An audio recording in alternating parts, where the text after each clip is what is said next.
All right, we are live. Welcome. This is Orion Rising. I am your host, Leonard O'Neill. Good morning, good afternoon, good evening, or good morrow, depending on where in the world you are tuning into this show. All right, share this out, share this out, share this out. Rick, welcome. Penny, welcome. Oh, let me take down that overlay, right? From the Law of One, put myself up in full screen mode. Bango. There we go. All right, welcome everybody. It's Friday night. Time for the Law of One, right? I was trying to share this out, and again, I found that when I'm sharing it to a group, returning to the old ways, for some reason it takes like, I don't know, 15 seconds or 20 seconds to share. That intro is only a minute and 15 seconds, right? So if I don't get on it right away, it takes forever. If I try to share it to two places, I can share it to my feed, and it takes like 3 seconds to share. It's weird. Peter, welcome.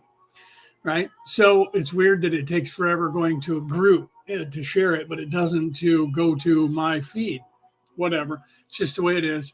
It's Facebook. Right. It's Facebook. So, okay. So it's Friday night, Law of One. We finished that session last week. So we're going to move on to the next session and start there.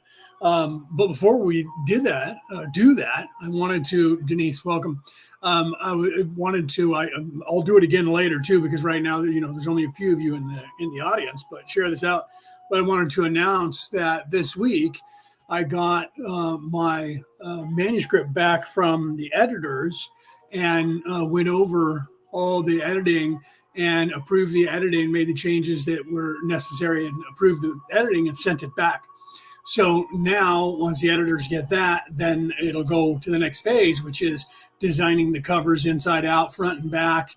And then, of course, then they'll try to sock me for a bunch of more money for advertising and those fake things that you put on the cover saying, Rolling Stone said this was the greatest book I ever read, or Johnny Depp said this is the greatest book. I have to pay for those endorsements. So I'll be hard pressed for marketing and that kind of stuff. And they're going to try and get all kinds of money out of me before I get the book published.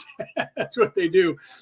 So don't be surprised if I don't pay money to get an endorsement on my book that says somebody lies and says somebody read my book and said that it was a great book. Because every time you read those, when you watch the movies, you watch the commercials, and the Rolling Stone said this was the greatest movie of the year. Nobody at Rolling Stone actually watched that. They have a thing. You just click on it and pay them whatever thousands of dollars, like you would for a commercial on television, and they just agree to it. And if somebody asks, they have a list. And when somebody says, who was it that read that book? Oh yeah, it was so and so inside the corporation, and they know that it's an endorsement they got paid for. So they say, oh, yeah, I read that. Yeah, it was a great book. And then they have a little blurb, some bullet points that they memorize so that it sounds like they actually read the book or watched the movie. So they're going to want to get money out of me. Right. Right. Rick said, pay me. I know, right? Pay you. And then you'll give me the endorsement. And then I can put that on the cover of the book. Right. So, right. So share this out. But the book literally is done in the editing stage. So now it's just the creation of the covers, which I already know what I want on the cover. I just have to create it with the people. I've done that before. I just have to work with the creators for that, editors on that side, and create that. And then of course they'll try to sell me on writing something that sounds the way they want it to sound to have the greatest impact on sales. That'll cost me another $1,000 or $2, and then a couple of $1,000 if I want to have an endorsement on top of that, where, like I said, some fake one that says some movie star or magazine liked the book. So they'll try to sock me for more money because they try to get you, even though you publish it yourself, you have to pay somebody to do it unless you actually print your own books and send them out. That's why a lot of people do like Kindle and ebooks and voice books. And then later when they make money, they publish a hard copy book and put it out for people to pick up because of that, because they charge you so much money. Even when you're trying to do it yourself, they're hard pressing and selling you to get more and more and more money out of you. And then if the book, they'll try to, even though they're not paying attention, they'll say, oh, and then you can, you could pay us and we'll write a manuscript for a movie. And because I have that for Ancient Aliens, I have a movie script and a script for for a TV series. Still floating around Hollywood. Every now and then I get some studio that says no, they don't want to, which tells me they read it and denied it. And I go, yeah, cha-ching, somebody read it, right? I paid for it, and it actually went to somebody who read it and said, no, we don't want to do your movie. So I think that's kind of cool, but I wouldn't do that with this because it's not that kind of format. It's about spirituality that you can't make a movie out. Well, you could, but it's not the way it's written. It's not written to be a movie.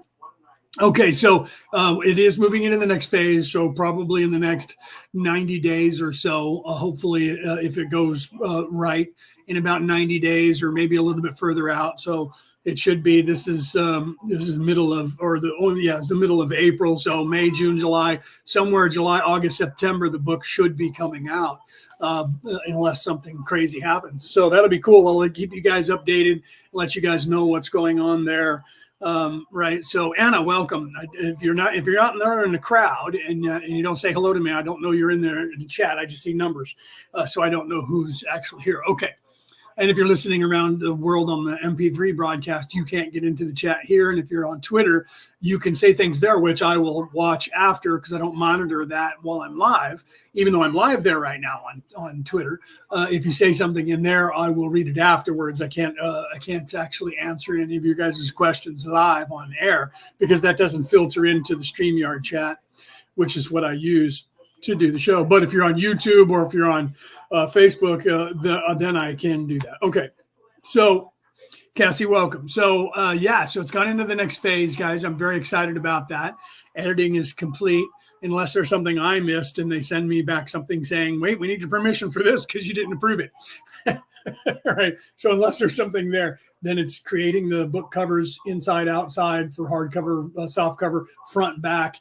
And then writing, the blurb that goes out for people on the in cover and the back and on the internet for them to read to see if they want to read the book and what the book's about, the bullet points that tries to get your attention. So I got to do that stuff and then get the publishing done. And then I'll announce that, let you guys know when it's going to be out there. And the website should be up. I'm not exactly sure when. They're working on that. So I'll have the website up that you guys can go to as well. And that's when I get that information from them and we get the website up is when, because some people are already asking me about pre-ordering the book. So I will let you guys know that. I'll make announcements. I'll be talking about it and promoting it like crazy. So as soon as they get the website up, I'll be floating that to everybody. As soon as there's a button or a tab to pre-order, I will let you guys know that so that those of you who want to reorder I'm sorry, not reorder, but pre-order the book, and you guys can, and we'll ship it out to you as soon as we can. As soon as it gets published, we'll get it out to you. Okay, so, and then we'll also work on possibly doing a show and doing a raffle for a couple of people to get books, but I got to know when they're going to be out so that we can do that.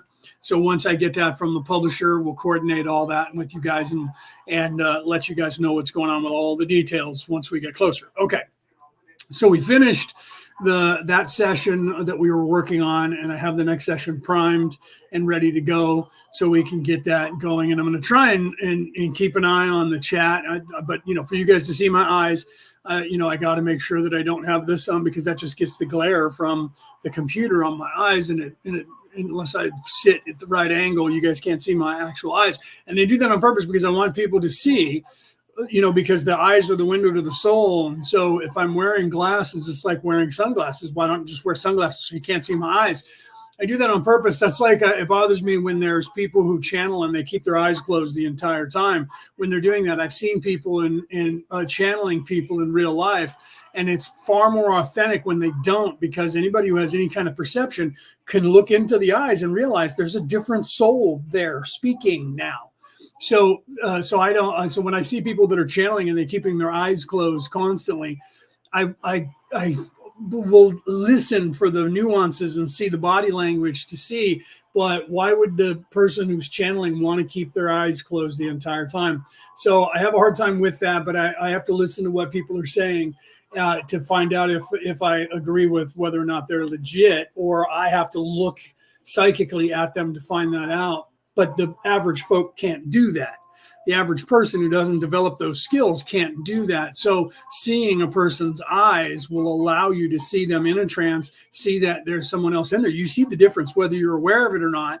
You pick that up. And so it becomes very important. That's why I want to make sure people can see my eyes, because when I do this, literally you can't see much. You see glare, and people will less, trust a person who, if they can't see their eyes. Paulie, welcome. Okay, so that announcement's out of the way. I'll do an announcement later for those people who don't tune in the very beginning and missed that announcement.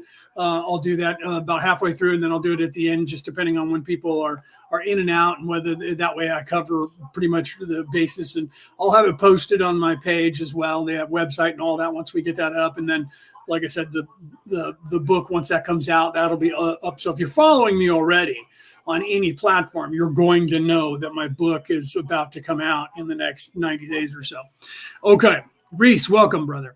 All right, so did I miss anybody? If I didn't say your name, it's because I didn't see you. And Paulie, did I say hello? I think I did. If I didn't see you in the chat, you didn't say hello to me, or I missed it because I didn't have my glasses on.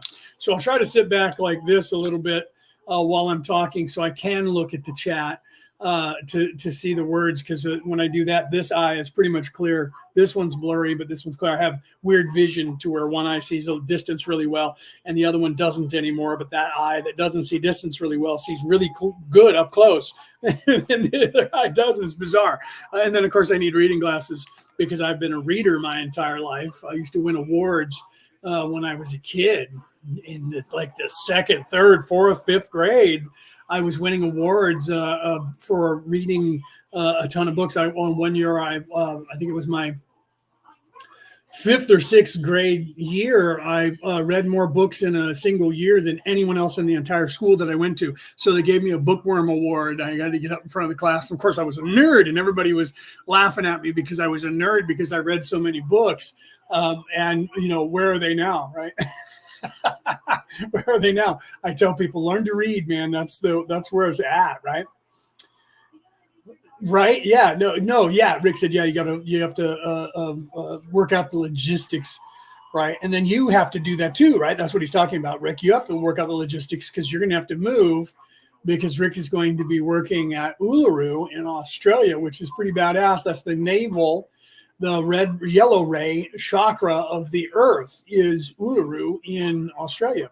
So Rick is going to be working there. And so he's going to be moving there to that area of Uluru. So that's pretty kick-ass. So when those of us from on this side of the pond up here, or well, we're not really on the other side of the pond. Well, we are from you, but it's a different pond than England and that. But when we come there to Australia to go to Uluru, we'll make sure that we find you, Rick, and say hello and hang out with you. You should see the every year, many times a year, Stephen and Evan Strong go to Uluru. You should make sure, if you don't already know them, you should make sure you introduce yourself to them. Let them know that you know me and that we talk and that we know each other, because then that will have a little bit of weight with them. They might laugh at you because I talk so much, but so does Stephen Strong, right? Evan doesn't talk nearly as much as his father, unless you get him talking. But when his dad's talking, man, I can't have a word in edgewise, right? Yeah. So, okay. So let me do a sound check. Right. I know I'm happy for Rick. That's kind of badass, bro. That's a dream job for probably most Australians, but people from around the world to actually be able to do that's like here, Shasta. Mount Shasta is about 150 miles away from me to the north. And I used to go up there every year to go camping up to Lake Shasta, up in Mount Shasta, and watch the fireworks in July at the dam up there. So it was pretty cool. And the Mount Shasta is the red ray chakra of the earth, the base red ray root chakra, the number one chakra of the planet. So going there was kind of a treat. And so being able to go to any of the chakras, I've never been to any other chakra of the earth except for the red ray. So you being able to go to Uluru, that's the navel chakra. That's the yellow ray chakra. That's pretty badass, bro. Okay. So I would love to go at some point. I'm going to travel to all the chakras, go over to Stonehenge over there and go to Glastonbury unless it moves, because the third eye chakra is going to move. It's weird because I actually knew where it was going to move to. And the weird thing is that right now that I'm trying to tell you guys where it's going to move to, I guess I'm not supposed to be doing that, because I actually looked, because I was just talking about this with somebody the other day. And at one point while I was meditating, I decided to track, because the third eye chakra is the only chakra of the planet that moves around. And right now it's pulled over to the heart chakra area. And because of everything that's going on, it's in a defensive mode, and we're moving things around in the energies and correcting all the energy lines of the earth to straighten the earth back up off of its, because it's tilted off its axis, it's crooked, it's not upright. And we're fixing that. And once the more that is happening, and the more that we're interacting with Gaia and letting her know that we're healing her, she's relaxing, and the third eye chakra is going to move to a different area. And I'm thinking that it might move to one of the poles, but I don't believe that's where it's going to end up. I think it's going to end up, because it's been checking the chakras. So I'm thinking Tibet. So it's going to go to the throat chakra. I think that's the one that's in Tibet, or the third eye. It's going to go there, I think, in the future, but I can't specify. And I knew exactly where it was going to go, and now I'm trying to tell you guys, and it's not allowing me to do that. So that's weird, right? Jake, welcome. So that's pretty cool, Rick, that you get to have a job there and be in that energy from Uluru, because I've heard the stories from Stephen and Evan Strong about and seen pictures. I have actually witnessed the pictures and videos of events that have gone on there at Uluru at different solstices, and that they are there at those times to do rituals with the Aboriginals and the original people down there. And I've seen the stuff that goes on. It's really cool, man. Same thing, weird stuff like that happens here in California up at Lake Shasta or Mount Shasta for certain. Okay, so let's do a sound check and make sure you guys can hear Raw here. And let me know. I'm going to turn it up a little bit because I know it's a little low right now. If I leave it down a little bit for the intro music, because that doesn't matter. That's a video that is programmed into the studio, so I can mute my everything and you guys will still hear it. But this, I have to have the volume up for you. So I'm going to go ahead and do a sound check on this. We'll get started here with Raw, and then we'll move forward. Okay, so here we go. Let me know, somebody in the chat, please let me know if you guys can hear it okay. April 15th, 1981. 46.0 Raw. I am Raw. I greet you in the love and in the light of the one infinite creator. We communicate now. 46.1 Questioner. Could we please first have an indication of the instrument's condition? Right, so I'm sure you guys are okay with the hearing it, but let me know anyway. Deborah, welcome, Deborah Anderson. Welcome to the Law of One. And so the reason, and Peter, I said welcome. I said hello to you. I'm pretty sure, and I know I said hello to Cassie. Making sure I hit everybody. So the reason that they're asking, if you didn't catch last week with that session and the week before, Carla's been having some issues and has been under attack. So they're trying to figure things out. And so Dawn's being they took a break of about 3 to 4 days, being very leery of what's going on and attentive to his wife, Carla, who is doing the channeling. So let's continue with that. I'm sure you guys can hear it okay, right? Nobody said yes. Oh, yeah, you did. Cassie did. Thank you. Needs to be turned up just a little. Okay, I'll do that. I'll turn it up a little bit more. Raw. I am Raw. This instrument scans at present at extremely low physical energy and is under attack. I usually keep it at about 65 on my volume, and right then when I played it, it was at 40, and I put it at 54. I just now put it up to 65. All right, let's continue. This will continue for some of your weeks. However, the vital energy of this instrument is gradually restoring its former level. 46.2 Questioner. In that case, we'd better ask you only one question, unless you deem it all right to ask any more questions than that. But the one question that is bothering us, which I got in meditation, may be an inappropriate question, but I feel it my duty to ask it because it is central to the instrument's mental condition and ours. It has to do with the 2 cats which we were going to take to have worked upon today for teeth cleaning and the small growth removed from Gandalf's leg. I got the impression that there might be an inroad there for the Orion group, and I was primarily concerned about anything that we could do for protection for these two cats. I love that one of their cats' names is Gandalf, right? I think the other one's Archimedes. I love that. All right, let's continue. I may be out of line in asking this, but I feel it my duty to ask it. Would you please give me information, all the information you can on that subject? Ra, I am Ra. The entity, mind/body/spirit complex, Gandalf, being harvestable third density, is open to the same type of psychic attack to which you yourselves are vulnerable. Therefore, through the mechanism of images and dreams, it is potentially possible for negative concepts to be offered to this mind/body/spirit complex, thus having possible deleterious results. The entity, Fairchild, though harvestable through investment, does not have the vulnerability to attack in as great an amount due to a lack of the mind complex activity in the distortion of conscious devotion. For protection of these entities, we might indicate two possibilities. Firstly, the meditation putting on the armor of light.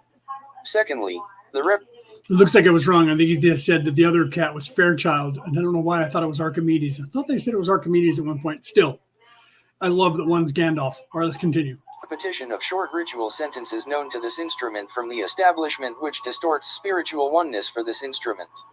This instrument's knowledge will suffice. This will aid due to the alerting of many discarnate entities also aware of these ritual sentences. No, you're the only one that's on YouTube. Everybody else is on Facebook.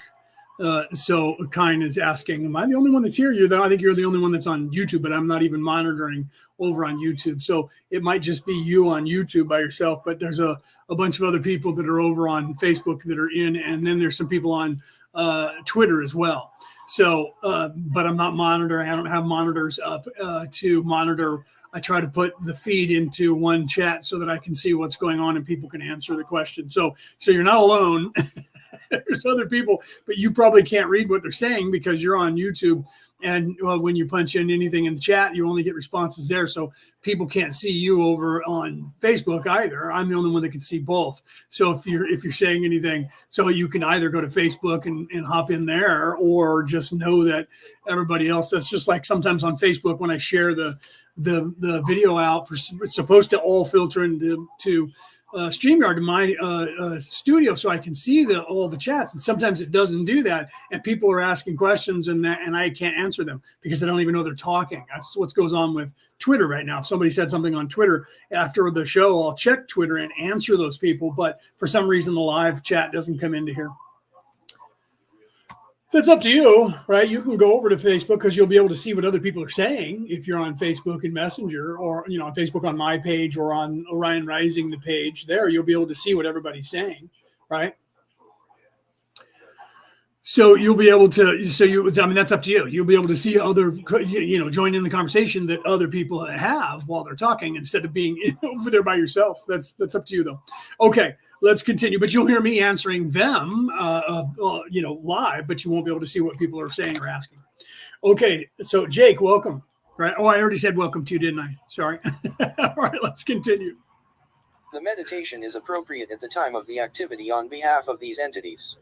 The ritual may be repeated with efficacy from this time until the safe return, at convenient intervals. 46.3 Questioner. I'm not familiar with the ritual sentences. If the instrument is familiar, you need not answer this, but which sentences do you mean? Ra, silence. No response from Ra. 46.4 Questioner. I assume the instrument is familiar. Ra, I am Ra. This is correct. 46.5 Questioner. Can you tell? So before the question, so you can see that, Dawn was worried about Carla's energy, and Ra was like, yeah, she's being, attacked by negative energy, but she's doing better, and she is actually gaining in her energy and healing. So it's not as detrimental. She was under attack the entire time, continued even after Dawn's death in '84. She continued all the way until I think it was between 2012 and 2016 when she passed. Might have been 2015, 2016 when she passed. So, but she was having issues. I remember the last time I saw her in front of a crowd, they wheeled her out. She was on in a bed and like a gurney, and they wheeled her out on stage sitting in a gurney, propped up in a gurney, to actually talk to people and answer questions. That's kind of crazy, but she was still doing it all the way up to the end. All right, let's continue. Tell me something of the little growth on Gandalf's leg, what caused it and if it is a danger to him. Ra, I am Ra. The cause of such growths has been previously discussed. The danger to the physical body complex is slight given the lack of repeated stimulus to anger. 46.6 Questioner, at this time I would ask if we should end the session because of the instrument's low vitality, or whether this is irrelevant because of the dedication to this session already. Ra, I am Ra. The latter is correct. You may proceed. We shall monitor the vital energy of this instrument. 46.7 Questioner, I was just wondering, if an entity polarizes toward the service to self path, would the anger have the same physical effect that it affects an entity polarized toward the service to others path? Would it also cause cancer, or is it just a catalytic effect working in the positively polarized entity? Ra, I am Ra. The catalytic mechanisms are dependent, not upon the chosen polarity of a mind/body/spirit complex, but upon the use or purpose to which this catalysis is put. Thus the entity which uses the experience of anger to polarize consciously positively or negatively does not experience the bodily catalyst but rather uses the catalyst in mental configuration. 46.8 Questioner, not sure that I understand that. Let's take some examples. If an entity polarizing toward the negative path becomes angry, let's take the condition where he develops a cancer. What is the principle of that for him? Ra, I am Ra. We see the thrust of your query and will respond at variance with the specific query if that meets with your approval. 46.9 Questioner, certainly. Ra, the entity polarizing positively perceives the anger. This entity, if using this catalyst mentally, blesses and loves this anger in itself. It then intensifies this anger consciously in mind alone until the folly of this red ray energy is perceived not as folly in itself but as energy subject to spiritual entropy due to the randomness of energy being used. Positive orientation then provides the will and faith to continue this mentally intense experience of letting the anger be understood, accepted, and integrated with the mind/body/spirit complex. The other self, which is the object of anger, is thus transformed into an object of acceptance, understanding, and accommodation, all being reintegrated using the great energy which anger began. See, now that's a good example of shadow work, and the saying that I always use that I took from Frank Herbert in the Doom series: the first step in avoiding a trap is knowing its existence. So we have pre-programmed from birth and from our family, friends, family, society, triggers that will trigger our anger. And the only way that we can fix that is to know that that is a problem prior to know and admit to ourselves that we have triggers and that these triggers are not our fault. And they only become our fault when we know we have them and don't do anything to fix them. Then they become our fault. That's why most people don't want to do shadow work, because then they're forced to, now it is your fault. Everything that you do, and that's why people get into that victim mentality, and they want to stay there. It's not my fault. I'm a victim of society. I'm a product of society. I'm a product of this. I'm a product of that. And to stay living in the victim status, they don't want to move out of that, because it's easier to be the victim and go poor little me and wallow in that and get things from people by staying there and not fixing themselves and blaming other people. That allows them to then do things and act out a certain way that they wouldn't normally do if there's no responsibility, because it's not my fault. I'm just doing this because I was abused or beaten or tortured or whatever it is that was hideous that happened to you in life. And you don't want to get out of that because it's far easier. You can do whatever you want. I was married to a woman who would warn everybody that at that time of the month on her period, she's just evil and everyone has to deal with it. That allowed her to be as evil as she wanted to be. And if it was that time of the month, she could just do things, say a hideous stuff to everybody and go afterwards, you know what, I'm on my period. I'm all, it's just the way it is. And people would go, oh, wow, okay, look out when she's on her period. So it literally gave her that week time period, that 9 days out of every month, to have carte blanche to do whatever she wanted and yell at people and treat them like absolute crap and say hideous things to everybody around her and treat people that way. And then afterwards go, wow, I'm sorry, I was flowing heavy and it was just bad. And I was like, that's not a thing. I know that creates issues and you guys have problems and sometimes you have emotions, and I get that. But if you're wallowing in that, you're just saying that, then you're not trying to in any way be the adult and go, I need to take care of my anger management. Do you see? So people that are victims will do the same thing if they want to live in that victim mentality. They don't want to change it because they like it. Whether they'll claim to you that they don't like it, well, then why aren't you changing it? Do you see? So the first step in avoiding a trap is knowing of its existence. So if you want to change and not be triggered by something, first of all, you're supposed to be trying to better yourself, which means you're supposed to be doing the shadow work and becoming, instead of being subjective, becoming objective, and realize I'm not perfect. Know that you're not perfect. Know that you're a work in progress, and then see those things and go, wow, I just got triggered and got mad at somebody and yelled at them. Why did I do that? Oh, I took out a lot of things on that person. I need to not do that. So I need to be pay attention. What was it that triggered me? Now you're doing shadow work. So to get over, that's why when people have traumas and they're deep-seated traumas from when they were kids and they're locked in their subconscious, having you face those fears, whatever they are, and whatever traumas, helps you to deal with them, and you can repair that damage and then not be triggered every time. That's why psychologists and psychiatrists, mostly psychologists, because psychiatrists love to just give you drugs.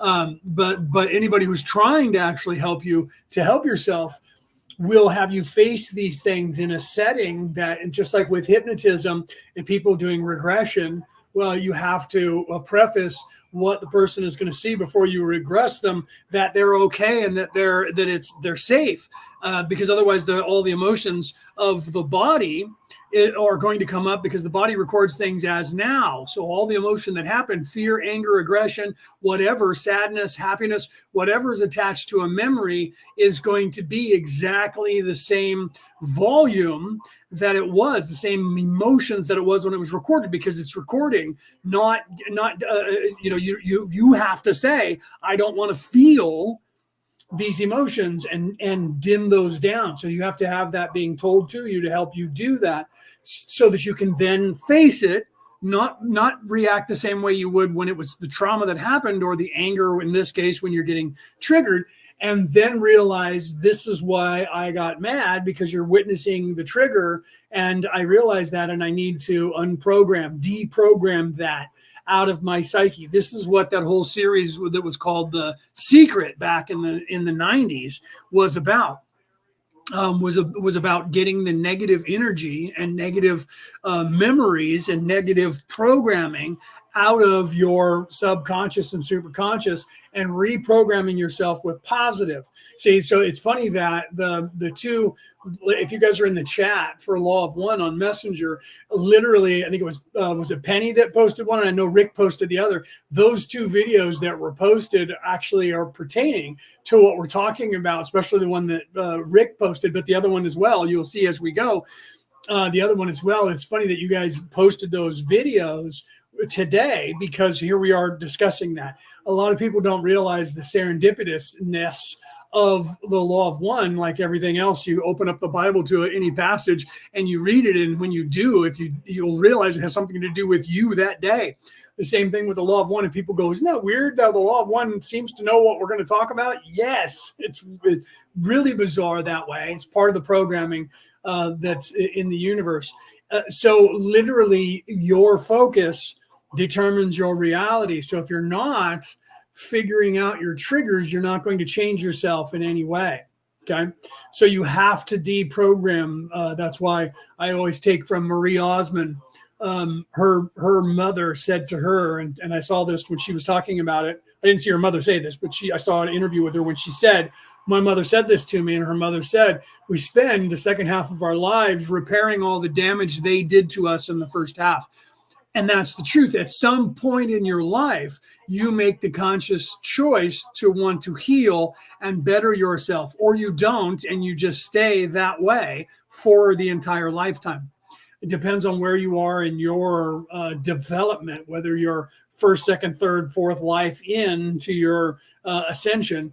Is going to determine, but there again, you could be working on spirituality in the first part of your ascension and not at the last part. So depending on where you are, working and doing the shadow work and bettering yourself and deprogramming these things is going to become a priority at some point for you, whether it's first, middle, or last, or anywhere in between. You're going to deal with it at some point. So most of the people that are drawn to me, or people like me, are people who are going through that and starting to do the shadow work and starting to ascend. That's what we draw. I don't draw the people who show up here that are, somebody who is basic and not in anywhere ready to deal with that in this particular lifetime. They're going to check out after a few seconds of listening to me talk. They're going to go, that guy's an idiot. He's crazy. I don't know what he's talking about. He's freaking out of his mind, thinks he knows everything. We'll see ya. And they're going to be gone anyway. That's because that's where they are. I'm not talking to those people because they're not going to hear anything I have to say until they're ready to do so. So those people are going to run away. And people sometimes ask me, doesn't that bother you that? I'm like, no, everybody is exactly where they're supposed to be. I don't chase anyone. If you think I'm crazy and you run away, or you don't in any way feel drawn to me and you feel drawn to somebody else, that is where you're supposed to be, because they mesh, your energies mesh better. So I don't chase somebody if they disappear out of the group. I don't run after them and go, why'd you leave? That's your choice. Nobody is required to do anything, right? So, Julie, welcome. I didn't see you there till just now. Okay, so you have to realize that until the first step in avoiding a trap is knowing of its existence, you have to realize that to get over something, and if somebody makes you angry, it's a choice. Once you realize that it's a programming issue and that something was programmed into you, or you programmed it yourself and said, I'm going to get mad if someone says these words, then if you want to get over that, you have to realize what was the trigger. Why did I get triggered there? And deal with that. And once you do, that is what Ra is saying here. Once you do that, you see it for the energy. Instead of making you angry, the energy is turned. My father used to tell us kids this. My brother even says, as an adult, our dad talked about this? I'm like, yeah, he did all the time. When The Secret came out, my brother he and I were watching it together, and he goes, our dad was teaching us this when we were kids. I'm like, I know. He used to say, don't get angry, don't get mad, don't get triggered. And he used those terms. And we're talking about in the 70s when he said that. And he said, turn it to something else, realize what's happening, and then look at why and fix that, turn it to something else. Because it becomes, when you do that and you don't get angry, this is what Ra is saying, that energy now is a potentiator. Okay, so it becomes potentiation of learning and understanding, or learning and understanding. So if you don't choose to give it the energy to make me mad and waste your energy being mad, the energy that was ticketed for that was programmed to whatever it is that is the trigger to make you angry, is now a learning information. So instead of it being in the base red ray root as a trigger to be angry, you now pull it up to where it is going to be used, whether it is turned to love and then it's in the heart chakra and it's green, or above that into the intellectual and the spiritual. You then apply that to that region and learn from it, and then you identify it because you've done that in the beginning. So the next time that trigger comes up, you will then say, where you don't know you're doing this, but to then say, where do I need this energy now to be more understanding of as to why, until it never triggers you anymore. Once you've dealt with it into where it doesn't, and then someone says, you used to get so mad when someone would say that. That's like Marty McFly in the Back to the Future movies, and somebody calling him chicken. They use that throughout all four of those movies, where somebody go, what's the matter, McFly? You chicken? And that caused him a lot of grief in the future, and he had to deal with that in the past, and then when he went back into the past, he had to deal with it there as well. So he had to deal with it and do shadow work for himself and realize what was it that triggered me to be that person. Where when somebody said, "What are you, chicken?" and then that forced me to just get angry and plow forward. What was it in my life that made me think that way, and I have to stop myself from doing that. And then he did that, and he didn't even talk about it out loud. But if you're paying attention, that lesson was in those movies for you to learn, which is exactly that. Yeah, the first step in avoiding a trap is knowing of its existence. You have to realize it's a trigger to stop it from being a trigger. If you don't realize it, then you just get triggered. Okay, so let's continue. The negatively oriented mind/body/spirit complex will use this anger in a similarly conscious fashion, refusing to accept the indirect or random energy of anger and instead, through will and faith, funneling this energy into a practical means of venting the negative aspect of this emotion so as to obtain control over. Yeah, you know what? Sometimes people's names, Penny's talking about her doctor, and the name is spelled Shithhead. I'm sure it's not pronounced that way. There was a person who came in when I was working in the framing industry, working for a company. I'm not going to say which, but if you know arts and crafts company, there's only two, and they're actually one company with two different names. I was running a store for them, and I'm not going to say who it was because I'm not getting paid by them anymore. But I was working for them, and a person came in to get something framed, and she wrote her name down, and I was not there that time when she came in. And the people that were in the frame shop working saw her name and said, "This has got to be a joke. It's got to be made up. This is totally, completely a lie. It can't be real." And they brought it to me and said, "I don't know who this person is, but we think it's a fake name." And they showed me the name, and it literally was no spaces in between, but her name was spelled, her last name was, "I'm a dyke."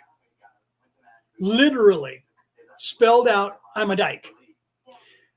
And I was like, wow, okay. So, and then that name looks like it says shithead, right? So when she came to pick up the frame, I asked her what her last name was, and she told me she was from Africa. And the name was, all of the syllables and the accentuations were in completely different places in that last name. And when she rattled it off to me, I can't even tell you what it was, something like Amadike or Amadeki or something like that. So it was completely honest. She was real. I made her show me her identification and told her why, that in English, that looks like "I'm a dyke." And she was like, "What is," and I was like, "Well, you're thinking the word dyke meaning a dam, but over here it means a gay woman." And she started laughing and said, "I had no idea that." I said, "That's what it spells out in English. If I were to put like this," and I wrote it, "that means I am a dyke." And we thought it was a fake name. And that happens. There was a movie, James Caan was in it. You probably don't know who he is. Most of you probably know who Scott Caan is. That's James Caan's son. James Caan is now dead, but it was in the 80s, and it was called Alien Nation, and he was a police officer here, a human, and aliens had came to Earth, and they were integrating into our society, and they, of course, had a different language. Well, his last name was Sykes. Mandy Patinkin was also in that movie with him. Mandy Patinkin played an alien, and his name was Sykes. His last name was Sykes. And Mandy Patinkin's character, they took English names or American names or human names when they got here because people couldn't speak their language and say their names properly. So his name was Sam Francisco. Not San, but Sam from San Francisco. So when you say it fast, it comes out San Francisco.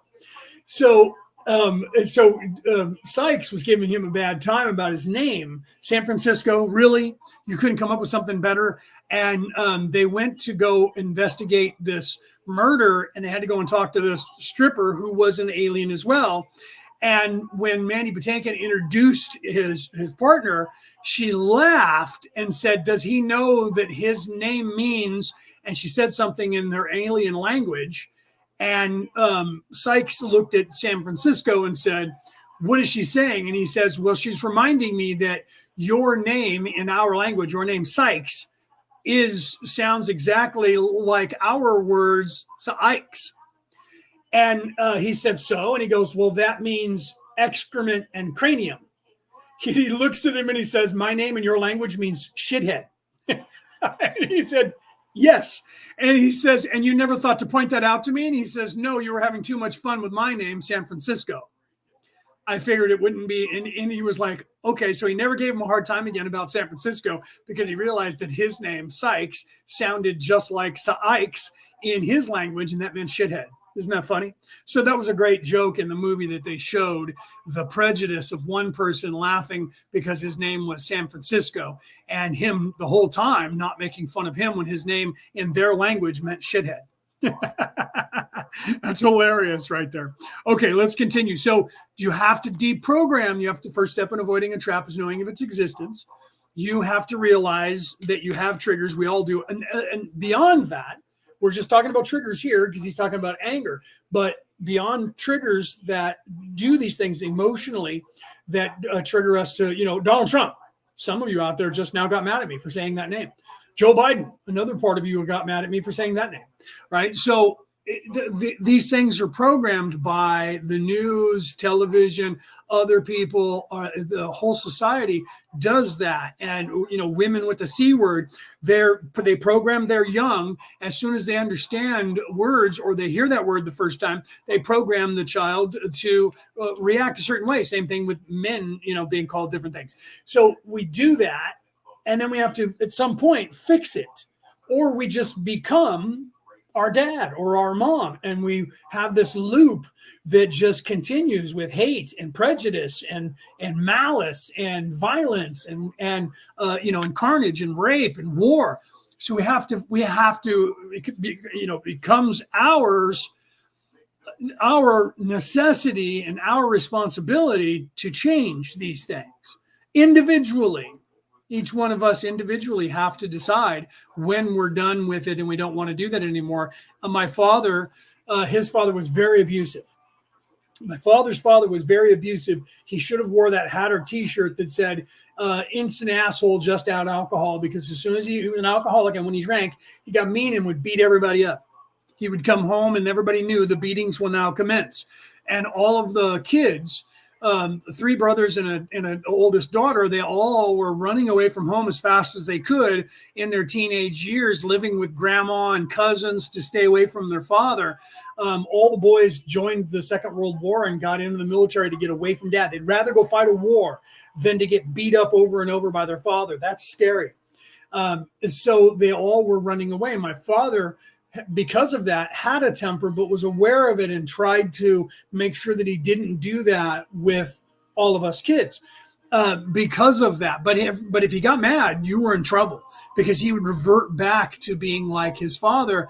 He didn't drink. My father also got the gene of an alcoholic. And by the time he was 30, he was close to 40. He was quitting drinking altogether because he was now divorced from his first wife and didn't get to see his oldest 3 daughters. And he wanted to see his kids. And now he was with his second wife, my mother, and he was starting to have a family. So he realized I need to change something. And he did. So from that point on, he was never drinking except for like on his birthday and maybe on New Year's or something. And then he was a really nice drunk and laughing, and he'd wake us up and tell us how much he loved us and loved our mother. And he was the opposite and tried to be, and all the kids were the same way. So they broke that cycle of anger and violence.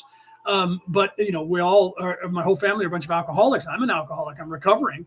I'm 2 years and 1 month free of alcohol. I used to drink a fifth of vodka or gin every freaking night. I drink a gallon every 3 days of that stuff. I was just all the time, every night drinking. Anybody who knows me long enough knows that I used to just sit up and drink at night. And then I would talk to people online or whatever and play a video game and try to stay off the internet because I didn't want to get drunk and then say stupid things to people and get angry. But you have to, at some point, decide you want to fix something. And this is what he's talking about, churning that information into a positive and then learning from it. And you have to do it with everything. That's the shadow work that Carl Jung talked about. Okay, let's continue here. And I'll look at the chat and see if I missed anything from you guys while we're listening. Other self, or otherwise control the situation causing anger. Control is the key to negatively polarized use of catalyst. Acceptance is the key to positively polarized use of catalyst. Between these polarities lies the potential for this random and indirect energy creating a bodily complex analog of what you call the cancerous growth of tissue. 46.10 Questioner. Then as I understand it, you are saying that if the positively polarizing entity fails to accept the other self, or if the negatively polarizing entity fails to control the other self, either of these conditions. Right. I know Cassie's saying that makes sense because Leo and I were just literally talking about this the other day. We were yesterday, right? Was that yesterday? It was yesterday. It was literally just talking about that. And then it comes, it's on my mind. And Ra's talking about this, which is leading into all of that as well. That's why I said it's weirdly serendipitous and then the posts that were in the chat today as well. It's kind of crazy, right? Okay, let's continue. Conditions will cause cancer, possibly. Is this correct? Ra, I am Ra. This is partially correct. The first acceptance, or control depending upon polarity, is of the self. Anger is one of many things to be accepted and loved as a part of self or controlled as a part of self, if the entity is to do work. 46.11 Questioner. Right. So we talked about this too, I believe, Cassie, you and I talked about it. And if not, I know Jake and I talked about it when I was working with Jake yesterday and the day before, that you, at some point, as you're ascending, you have to realize, because this is exactly what Cassie, I know her and I talked about it, Cassie and I talked about it, looking at this ecosystem that is the yin and the yang, the good and evil. Ra, in the very beginning, said there is no right and wrong, there just is. And most people think there's a war between good and evil, and we have to defeat evil. Evil will never be defeated because it's an ecosystem. You cannot have this organic experience without it. You cannot have light and know what it means without darkness. You cannot have good, holiness without evil and bad. You cannot have life without death. You cannot have no strife in life without strife, because it lends itself to show you the opposite of what you're trying to achieve, unless you're evil. And then everything that is good lends itself to show you the opposite of everything that you deem that you want to do. They are there, all of those things, the devil on your left shoulder, the ego, the angel on your right shoulder, the conscience, not consciousness, conscience, are both respectively there to give you that point of view in your thought process of your thinking mind. Those are there to do that. And then you have guides that influence as well. For your learning and experience in this place to be organic and whole. So that whole yin and yang is actually the Vistica Pisces. Okay? That's why they show you in the yin and yang the all the black with white in the center, all the white with the black in the center. The reason that they're showing you that is that they're connected. They're connected at the heart chakra. They should actually show the yin and yang instead of being left to right. It should be up to down, because that's the way it actually is orchestrated in the human body and everything else in the universe. But the people that created that, I don't think they realized that thousands of years ago when they figured that out and they put it side by side, that it should be up and down. Right. And the whichever one is the feminine energy, because some people think it's the white because white being not dark. And some people say, no, the dark is actually the feminine energy and the white being aggressive is the masculine energy. So I'm not sure which is which, because I guess it doesn't really matter. But the truth is we should have a dynamic and figure that out, but it also should be up and down, because the lower chakras are the masculine Kundalini energy. And the upper three chakras are the feminine Kunda buffer energy, and the heart chakra governs them all. That's the 0 point, is your heart chakra. So it should be that way, but you don't know that until you ascend and do a lot of shadow work, and then you're trying to achieve that place of realization, and that's what we call high magic. Magic with a K. High spirituality is the realization that this is an ecosystem, and then you rise above that and you can look back down on this ecosystem, and then you see it for its perfection and you realize that it's beautiful. So there is no war between good and evil. Evil will never be defeated.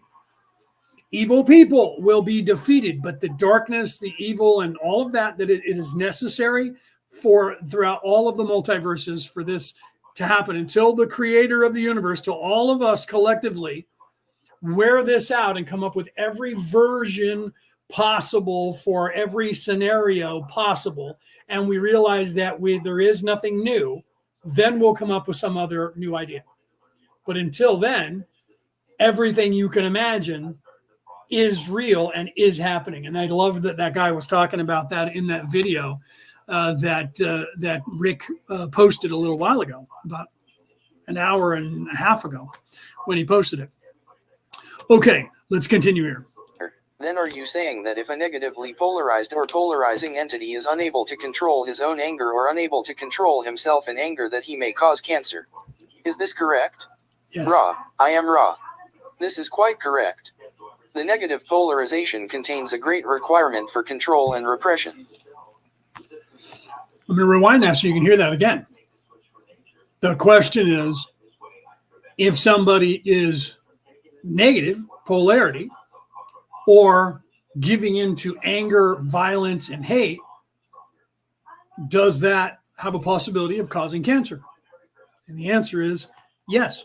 Negative energy, negative everything polarizes your body in a way that disrupts, and the negative energy affects you negatively. Let me back it up a little bit so you can hear that question again. In anger, that he may cause cancer. Is this correct? He is of the self. Anger is one of many things to be accepted and loved as a part of self or controlled as a part of self, if the entity is to do work. 46.11 Questioner. Then are you saying that if a negatively polarized or polarizing entity is unable to control his own anger or unable to control himself in anger, that he may cause cancer? Is this correct? Ra, I am Ra.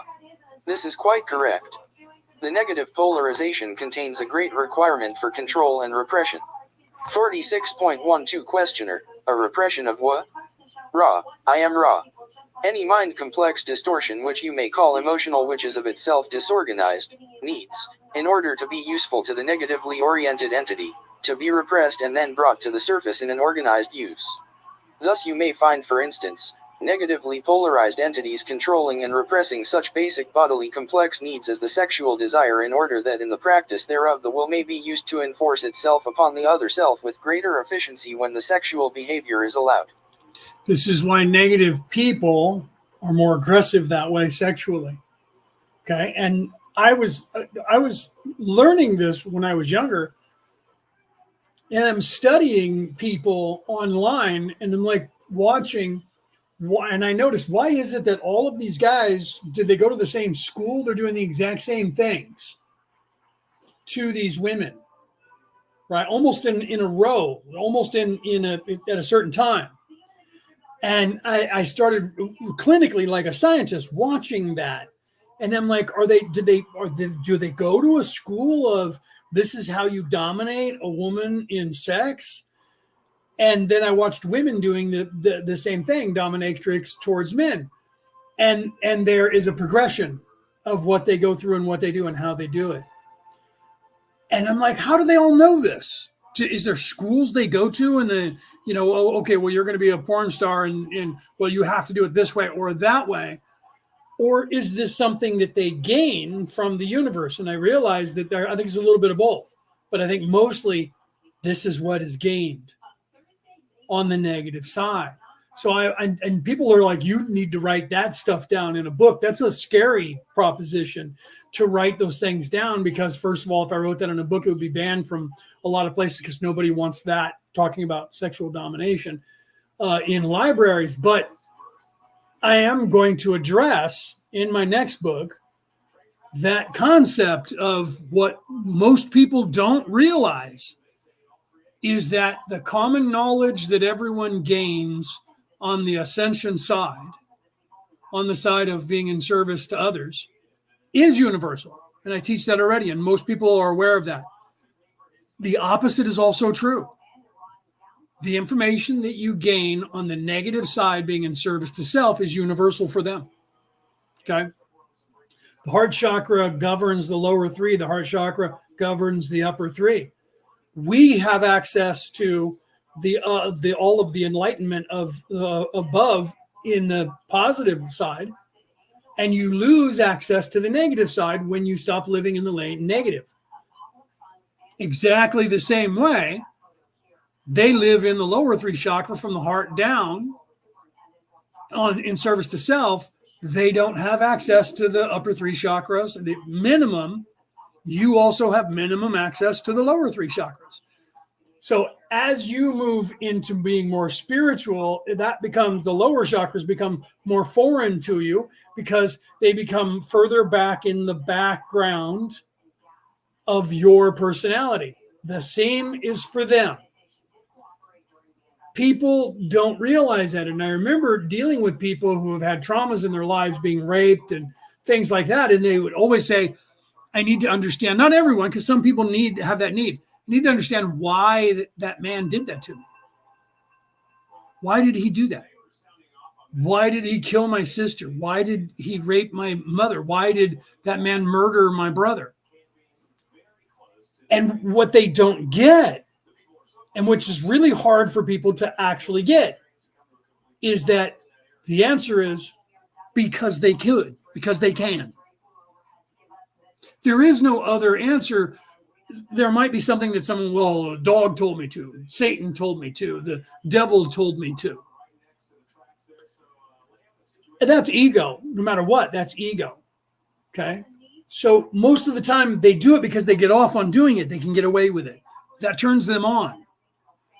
That is a completely alien concept to people who are not of that mindset. So when someone tells you that, if you've never experienced it, it doesn't mean anything to you. So you're like, that can't be why. It's the same thing. And this is why I bring this up. It's the same thing when, hi, Cody. I just said my name. I have to look up. Were you asking a question and I didn't answer it? Hi, I didn't say hi to you when you came in. I apologize for that. I've been watching you talk and didn't say hello. So the same thing goes for, and I've talked about this before, I can translate all of Scripture, all of prophecy, can tell you what it means. All the stuff in these Bibles that say this is locked up for all these people way in the future and that you won't be able to understand this, but they will. And when I tell people, they're like, oh, yeah, I know that stuff too. Nobody's talking about it and writing a book about it. Nobody. Okay. If somebody knew the answers and thought they knew the answers, they would be telling people about it. Okay. When I check with all the people who are supposed to be the most learned and most awake, psychically and spiritually people around the world, and I ask them, if I say, I've noticed that I can translate these, can you? They go, oh yeah, me too, yeah. No, it was really weird. I just all of a sudden was able to do it.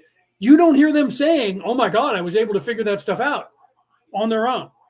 So I know that there is a very little population of people like myself who can do that, who are still not telling everybody what it says. Okay. When I do, because everybody has this idea in their head of what that is going to entail, and they think it's going to be something huge and completely groundbreaking and the biggest thing you've ever heard in your entire life. And then I tell you what it says. The truth is, it is exactly all of those things. But when I say it, people are like, it can't be that. I don't know what it is, but it can't be that because that's crazy. So when I ask them, what do you think it's going to be? They say, I don't know, but it's going to be crazy. Okay, so I just told you something that you said is in fact crazy, but you don't think it's the crazy that you're expecting it to be. So therefore you don't believe that's what it is. That's just too simple. It's not simple. It's only simple when you actually know it. And the one thing that I've discovered is that it is that simple because all of them are saying the same thing throughout every religion in all of history. They're all saying the same thing. It's not me wanting it to be the same thing. I want it to be something so staggering that when I say it, everyone instantly goes, oh my God, I figured it all out now because you said that. Because the truth is that's exactly what happens. But because it pales in the comparison of what you think it's going to be. So you say it's going to be something insanely crazy. Then I tell you, and you go, that's insanely crazy. So it's not what I think it's going to be. So you're just wrong because it can't be you because you can't figure that out. If I can't figure it out, you don't know. And that's what everybody says. That's the ego getting in the way. But for those people who are ready for it, and I tell them, you guys go, wow, that just blew me away. Because you're ready for that concept. Okay. It's actually very simple, but I laugh because when you actually wake up, it becomes the most simple thing because then you look around and you go, it was literally in front of my face 24 hours a day, 365 days a year. How did I not see this all of this time? It's that simple. But it's only that simple when you are aware of it. The first step in avoiding a trap is knowing of its existence. So it's only simple when you know it. Then it is basic. Right? It's just like when I was doing the Law of One the first time, and a couple of people that I know popped in to hear me talking and listening to Raw. And they were like, this is basic. And I'm like, for you, it is. For most people, this is mind-blowing. Okay. So, right, Anna says energy, whether it's, let me put my glasses on so I can read properly. Energy, whether it's negative or positive, is more powerful than a physical hit. On the outside of the body, energy affects the inside of your physical body, which can destroy or heal your physical self. Absolutely. That's true. Okay.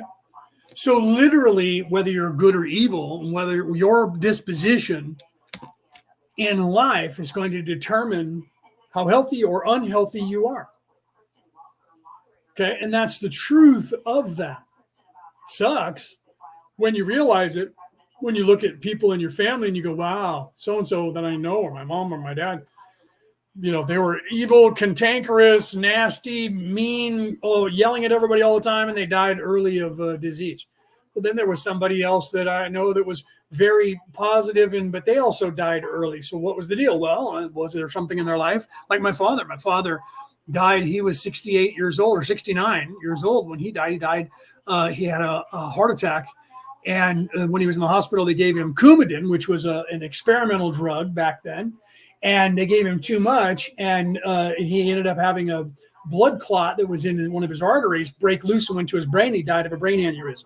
Now they don't give you Coumadin that amount anymore because they need to dissolve those things before they kill you, and they worry about that stuff because some people died from blood clots going either to the heart and killing you or into the brain and killing you because of their tests and them doing that. So my father died because of an accident because the doctors didn't understand and gave him too much of the drug. The same thing with the medication for people that had AIDS back in the 70s. If you saw that movie that Matthew McConaughey was in, it was a true story. They were giving this medicine to people who had AIDS, and they were giving them way too much, and it was killing everybody. They were unaware of that, and they thought they were just dying from AIDS in the beginning. And over time, they realized they needed to lower the dose because the dosage of this medicine is what's killing all these people with AIDS. So then they changed that stuff, but it took time for that to happen, for them to realize that they were unfortunately doing that. That's what they do, unfortunately, sometimes with trial and error with this stuff. That's why they tell you this is an experimental drug and it can either heal you or kill you. We're trying to figure out those effects. But, however, getting back on point, you know, the first step of avoiding trap is knowing of its existence. You have to be aware of your energy. Does that creates a vibration within your physical body and spiritual body, like Anna was talking about, that changes the vibration and either breaks down the cellular membrane or feeds things that are negative. Cancer cells are in our bodies, and our cells can turn into cancer at any time when there's a trigger that triggers that. Sugar is one of those things that helps trigger the cancer cells. Negative energy also. So if you eat a bunch of candies, cookies, and cakes all the time and pies and sugar all the time, and you're an asshole, you have a greater risk of dying from cancer or some other disease than somebody who eats cookies, cakes, and pies and loves everybody. That one grandma that you know that loves everybody, but she eats cookies, cakes, and pies her whole life. Why? Because her disposition is positive and she is a positive being. That doesn't mean she's not going to get cancer. That doesn't mean she will. That also, a lot of that comes into play with DNA. So you have to look into that. Women are doing that now with going and getting checked for to see if they have the gene to get breast cancer. The same thing for my family. We're looking into possibly going and checking to see if we have the gene for Alzheimer's, because more than one person in our family has died of Alzheimer's. And we've been wondering, we were just talking about this on Sunday. My brother was here and one of my sisters were here. And we were reading information that we have from our relatives about our family history and tree. And we realized while reading that, because I had it here, but I hadn't gone through every single page. And we were going through that and talking. And we realized that ran in the family. And that people going back 4 generations, when they figured out what Alzheimer's was or dementia, before that, they now know that, the great uncle so-and-so died, and it's pretty good from what we know now that was what he died from back then, but we didn't know what it was 100 years ago, 200 years ago. So the DNA runs in my DNA, so I have to get tested at some point to see if I have the gene, and I need to do it sooner rather than later, because the older I get, I'm in my 50s now. If I should be getting the test soon. We're all talking about this because all of us kids are in our 50s now. We're all talking about getting the word. I just assume I have the gene. My mother, who's sitting right over there, has dementia, has Alzheimer's. Or dementia, because she's Alzheimer's. Some people get angry and try to run away and do all kinds of weird stuff, and she's not doing that. But each is to their own. So we're aware of that, and we want to know. I'm just assuming I have the gene, and I'm taking steps now to counteract it, and I'm still going to get tested anyway, and then continue with that regiment of making sure so that I can stave that off, if not get it all together, by assuming I have the gene because it runs in my family. Okay, so energy that you eat, whether you're meditating, whether you're not, whether you're exercising, whether you're not, whether you're sleeping properly, whether you're not, whether you're smoking cigarettes, drinking alcohol, doing drugs, eating processed foods, all of those things are going to change the energy that you're putting into your body, which changes the cellular structure of your body, which feeds your mind, which feeds you, which feeds your soul. So that's why they say you are what you eat. If you eat shit and howl at the moon, as my father used to say, then all you are is a wolf howling at the moon. Okay. But if you eat good food, proper energy, proper sleep, all of this, you will then have a better time to ascend than you will if you have all of those things. That's called eating of the tree of life. If you're eating of the tree of life, you are locked into life in this place, living in the bottom 3 chakras. Okay. So if you choose that, that's where you're going to be. Now, we have to have some of that because we live here. We're in this place of doing. So we do have to have a balance, but that doesn't mean that you have to mentally be here or physically be eating the crap and the mud and the muck that they're feeding you. Those same rich people who are giving you all that crap stuff to take and eat, they're not eating that same stuff. There's a famous commercial that was on television until Philip Morris and the companies for cigarettes sued to get it taken away off the air, so that ad left. But they had an actual recording of the president or CEO of, I think, Philip Morris. Could have been one of the other companies, so don't sue me if it wasn't Philip Morris and it was the other one of the other 2 large American cigarette companies. It was one of the big 3 American cigarette companies. And when someone asked him, "Do you smoke cigarettes?" he said, "No, that's for the poor, the destitute, the black, and the stupid." That's a paraphrase. It's not exactly verbatim what he said, but it's very close. Okay. So they knew about it. They knew it. And they said, poor people, stupid people, and people of that are non-white, that are lower class. That's for them to do, not me, not us. They were aware of that. And that was a recording that happened in the 70s here in the United States. Okay, so we're looking at like 50 years ago, 60 years ago, right? 50 years ago. They were aware of it before they even proved that smoking caused cancer. And the president was like, hell no, I don't smoke. That's for the poor, the destitute, the black, and the stupid. That part's real, what he said. You can look that up. So they were aware of it. They know what they're doing to us. They know what they're doing to us, and they're trying to make food as cheap as possible, so they're putting a bunch of shit in there, and they don't care because they're not eating it. But they need to get you addicted to it so that you continue to eat it. The owners of McDonald's were recorded. The CEO of McDonald's was recorded when someone was asking them about the nutrition of McDonald's, and this was also back in the 70s, about the nutrition of McDonald's and how salty all the food was. Do you know what their response was? Their response was, yes, it is very fattening and it is very salty. You know why? Because fat people eat more food. Fat people eat more food. So literally they were trying to get Americans to eat their food and get fat because fat people will eat more food because it's a downward spiral. The heavier you get, the more energy you need to move your big fat ass body. I know this because at one time I weighed 486 pounds. I now weigh 280 pounds. But 10 years ago, 8 years ago, I weighed 486 pounds. And it wasn't because I ate a bunch of shit. I blew up like a eunuch because my body stopped making testosterone. But I understood what was going on because when you're overweight, you burn a lot of energy to move your body. So you have to eat more food. And if the food you're eating has zero energy, it's crap food and you're not getting much energy from it, you will eat more. And then if it's making you fat because it's high in sugar and high in salt, which means your body then becomes inflamed and your body has to pump a bunch of fluids in there and can keep all the water so that it can try and push the sugar and the salt out of your body, you get fatter.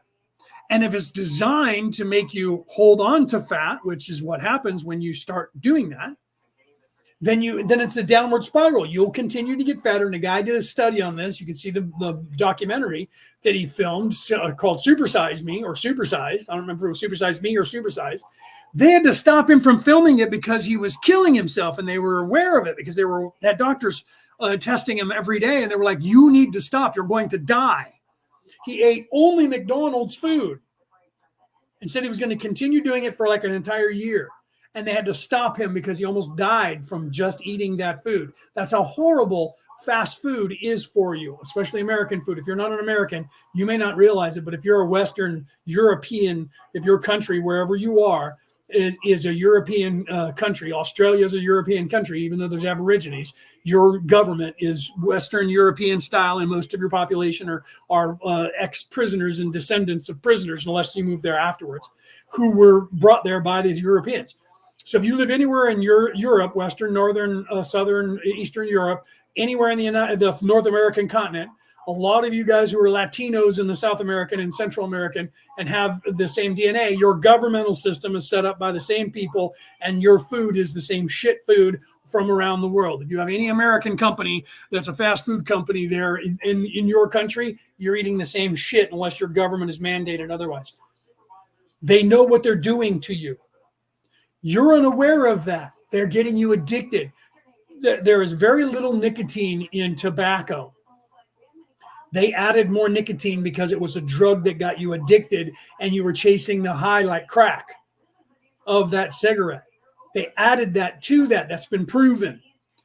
They're adding salt and sugar and fillers and fat to the fast food and all processed food to make you fatter and high in salt, so you're thirsty and you buy their products and eat more food.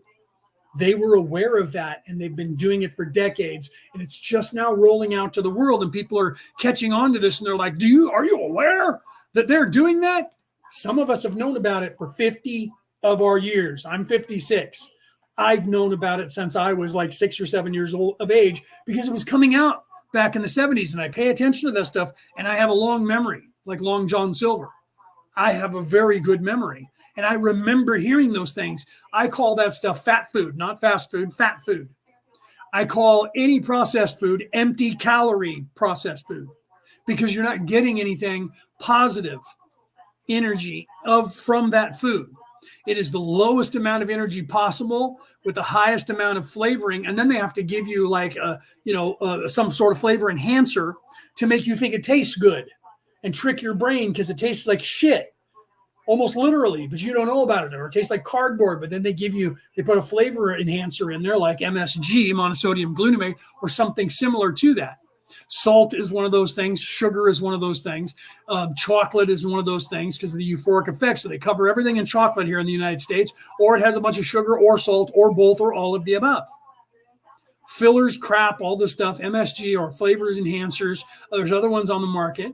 And now they're genetically modifying your food because they want to make it cheaper so that to keep you addicted to it. You're unaware of this until you're aware of it. It's the same thing with everything else. These politicians are just blatantly lying. They used to not do that. They used to hide. No. They never hid. You just didn't see it. And now you do, and you think things have changed. You're more aware of it. The population of the earth is becoming more aware en masse, exponentially, than at any other time in the history of this earth. But when people see it for the very first time, they're like, do you know this is going on? Look around and try that with some of your friends and family. The ones you're going to instantly know, the ones that don't know, and they're going to go look at you like you're freaking purple or blue or some green. And they're going to go, you are just one of those crazy people, aren't you? You're one of those believers, aren't you? That's what they do. That's where they program those people, unfortunately, to react that way. We have to become aware of these things and then fix them within ourselves. So when people say, what do I need to do to help the world? All you have to do is take care of yourself first. Fix you. That fixes everyone around you. It changes your energy to yourself and to everyone else, and changes what you eat, what you listen to, what you read, what you watch, everything. What you spew out of you changes. That ripples out to other people, whether they like it or not. Some people are going to be repelled by you like a magnet that is opposite of you, and they're going to go away from you and say all kinds of hideous things about you, that you're bad and crazy, and they have to, because they have to justify their existence by doing so. Okay? So you have to then realize, and this is why I put out that meme like last year, and other people did the same thing, where we're literally, as you start to ascend, you're going to find that your circle of friends and family are going to diminish. Don't feel bad about that happening, because what's happening is they're leaving you because you're outgrowing them. Do the work on your own. They can either catch up or get out of the way. You're not in this. You're not in this to save the entire world. No one is. There are a few of them in history. Some of you know, like Jesus. Jesus was here to save everyone. I'm not Jesus, neither are you. So why are you taking on the weight of the world from Jesus and trying to think that you have to do what Jesus did? Well, because Jesus said the way to heaven is through me. He didn't say the way to heaven is to do what I did. He said it's by my example. The way to heaven is through me. Not you have to be me. Okay? So you have to realize that your job is not the savior of anyone. Your job is to save yourself. Everyone else has to also save themselves.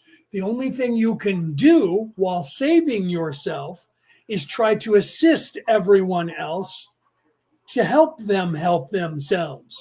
And if they don't want to help themselves, you got to stop trying to help them. Because that means that in this particular lifetime, they're not working on that. And you have to get out of your mindset the concepts that are being taught to you by these churches.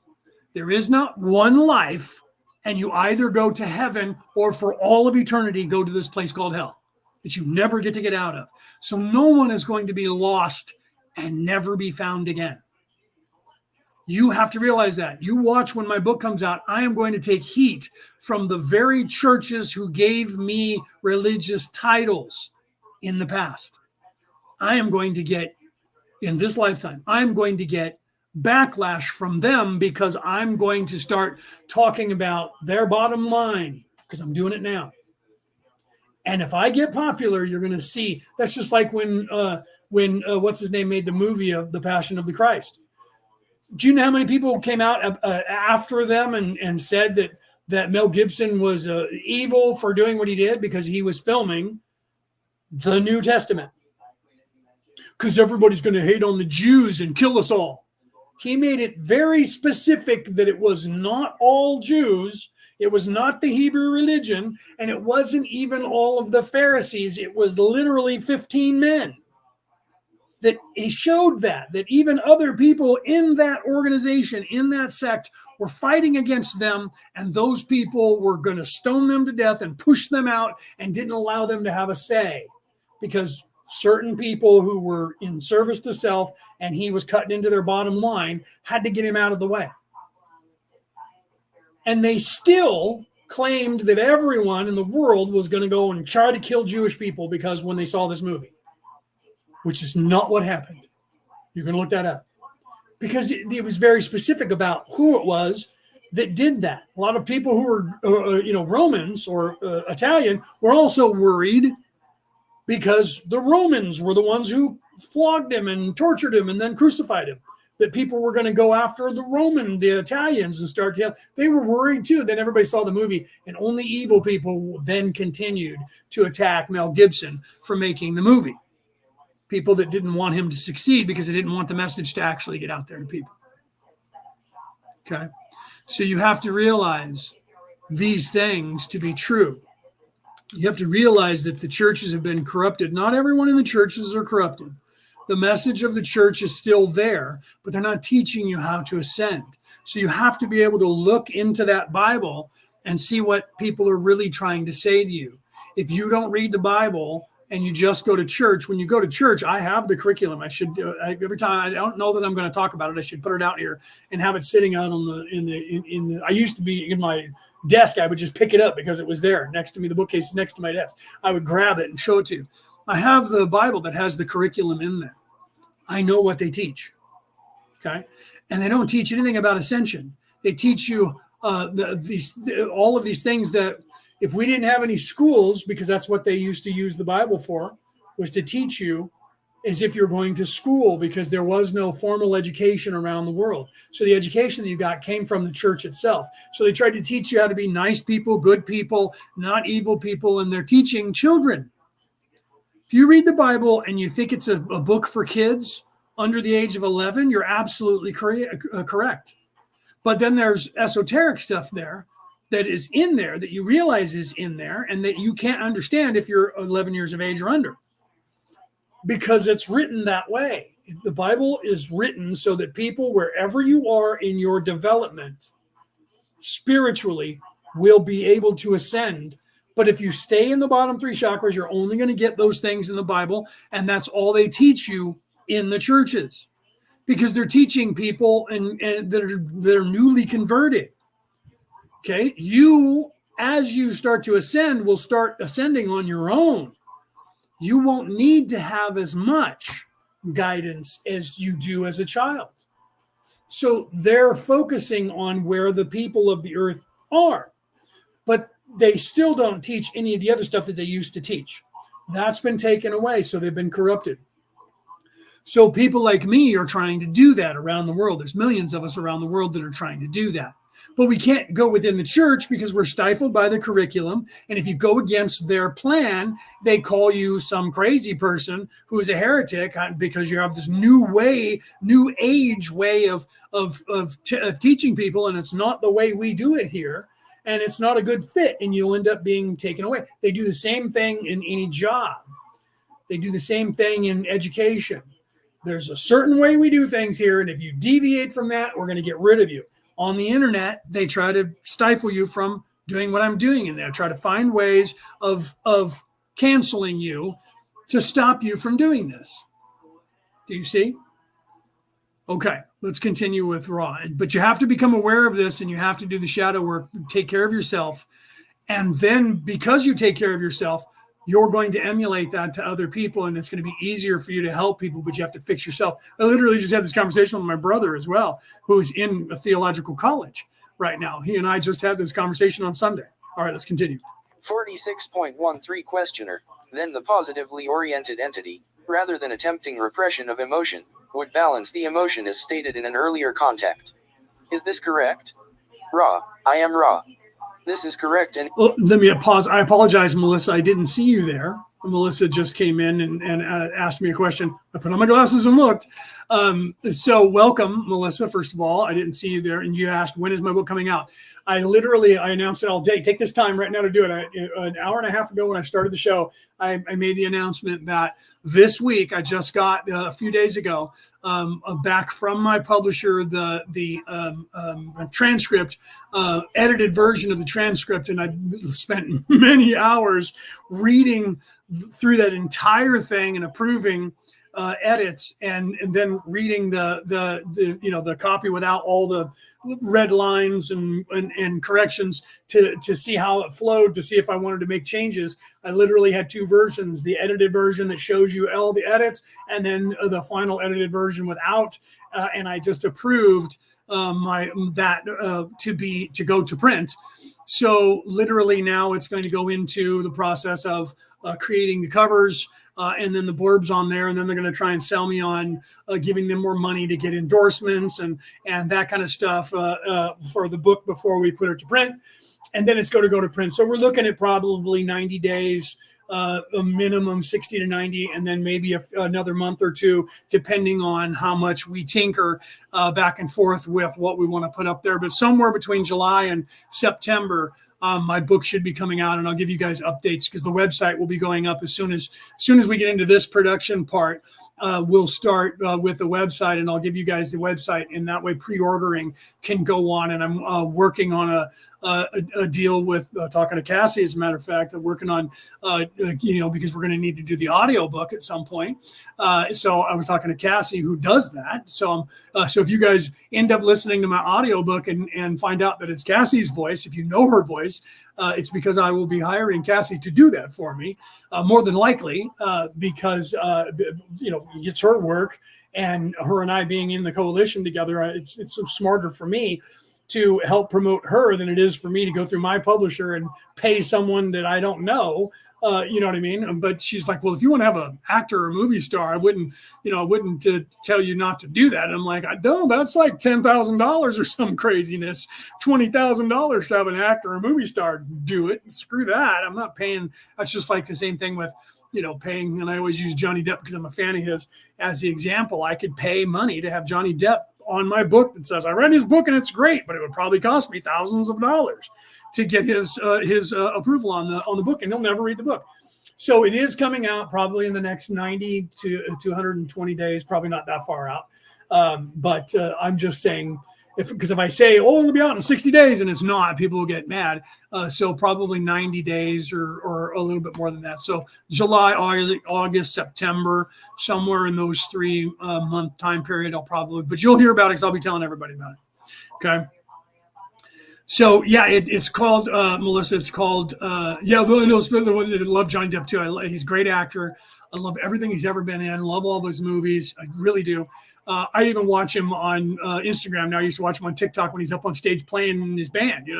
I like watching that too, and because he's badass. He and I don't agree, politically wise, because he's not. Not in any way conservative. He's very liberal-minded. I'm liberal-minded for conservatives because I grew up in the state of California. You can't be middle. You got to be middle of the ground, or. So a lot of Republicans would call me the enemy because I'm so conservative. You're not even really a Republican. These days I am, because Barack Obama is now called a Republican by the Democrats on how far they've gone to the left. Right. So he's too far to the right now. And he was considered way left when he was the president, just freaking, 10 years ago, 12 years ago. Right. So I'm considered the enemy by Republicans, but I am a conservative, but I am very, liberal-minded conservative, right? So the far right, or this way, far right guys would say I'm crazy for being that way, but then the far left think I'm crazy too. Okay, so I love Johnny Depp. So I don't know how much it would cost me, but I'm going to ask them. So I'll know that answer to that because I'm going to ask my publisher at some point. What would it cost me to get Johnny Depp on my cover of my book? I actually thought about. I'll be honest with you guys. I actually thought. I smiled. I was getting ready to go to bed, or I was in bed. I was getting ready to go to sleep, and I was meditating. And the thought, I don't know where it came from. I don't know if it was one of my guides or if it was me or my ego, but I actually went, I wonder who would be the most unlikely person or entity that is way evil and in service to self that I could pay to have them on the cover of my book to just tickle that fancy and piss them off. Because they'll agree to it because they get money. And then when they find out what my book is, they're going to have to maybe come out and have controversy because people are going to go, do you believe that person read the book and said it was great? And I thought about doing that. I still might, depending on how much I have to pay. I might do that and look into who would be the complete opposite, that would never admit to reading the book and pay to have that person on there and utilize this as that teaching moment for the world when people go, why did you put that on your book? Because I knew they would never actually endorse the book. But because these are all lies, these endorsements, I paid money to have that put on the book. And they have to say they've read the book now. Otherwise, it's a breach of contract and I can sue them for it. I thought about doing that and I'm still pondering it. Just so you know, I'm still pondering that. That would be freaking fun, wouldn't it? Lynn, welcome. Lynn Palmer just popped in, right? I'm learning that my son doesn't talk to me, and I don't even know why he is doing my head in. Oh, well, if it comes to that, I'm not sure. You were part of a conversation that was going on in here, probably, Lynn, but I explained that a little while ago, and we'll get back to Raw talking about that right now, that if you're starting to ascend in any way, or you're in service to others, and someone else in your family's in service to self, or they're just in a place in this lifetime where they're not ready to ascend in any way, they're going to be locked into the bottom lower three chakras. And as soon as you start to move from the heart chakra above and you start talking, you're going to think you're crazy. You're crazy. You bought into this stuff where people are brainwashing you, and I don't want to have anything to do with you. Okay. I don't know that that's necessarily what's going on in your life right now. And or why, because I don't know you personally, so I don't know what's going on with the dynamic in your family. But I have family members who think I'm crazy. They don't talk to me because I talk like this. So therefore, I must be out of my ever-loving mind. I am crazy in their minds because they can't fathom this information because they're living in the bottom three chakras. They're eating of the tree of life, and they bought into this place.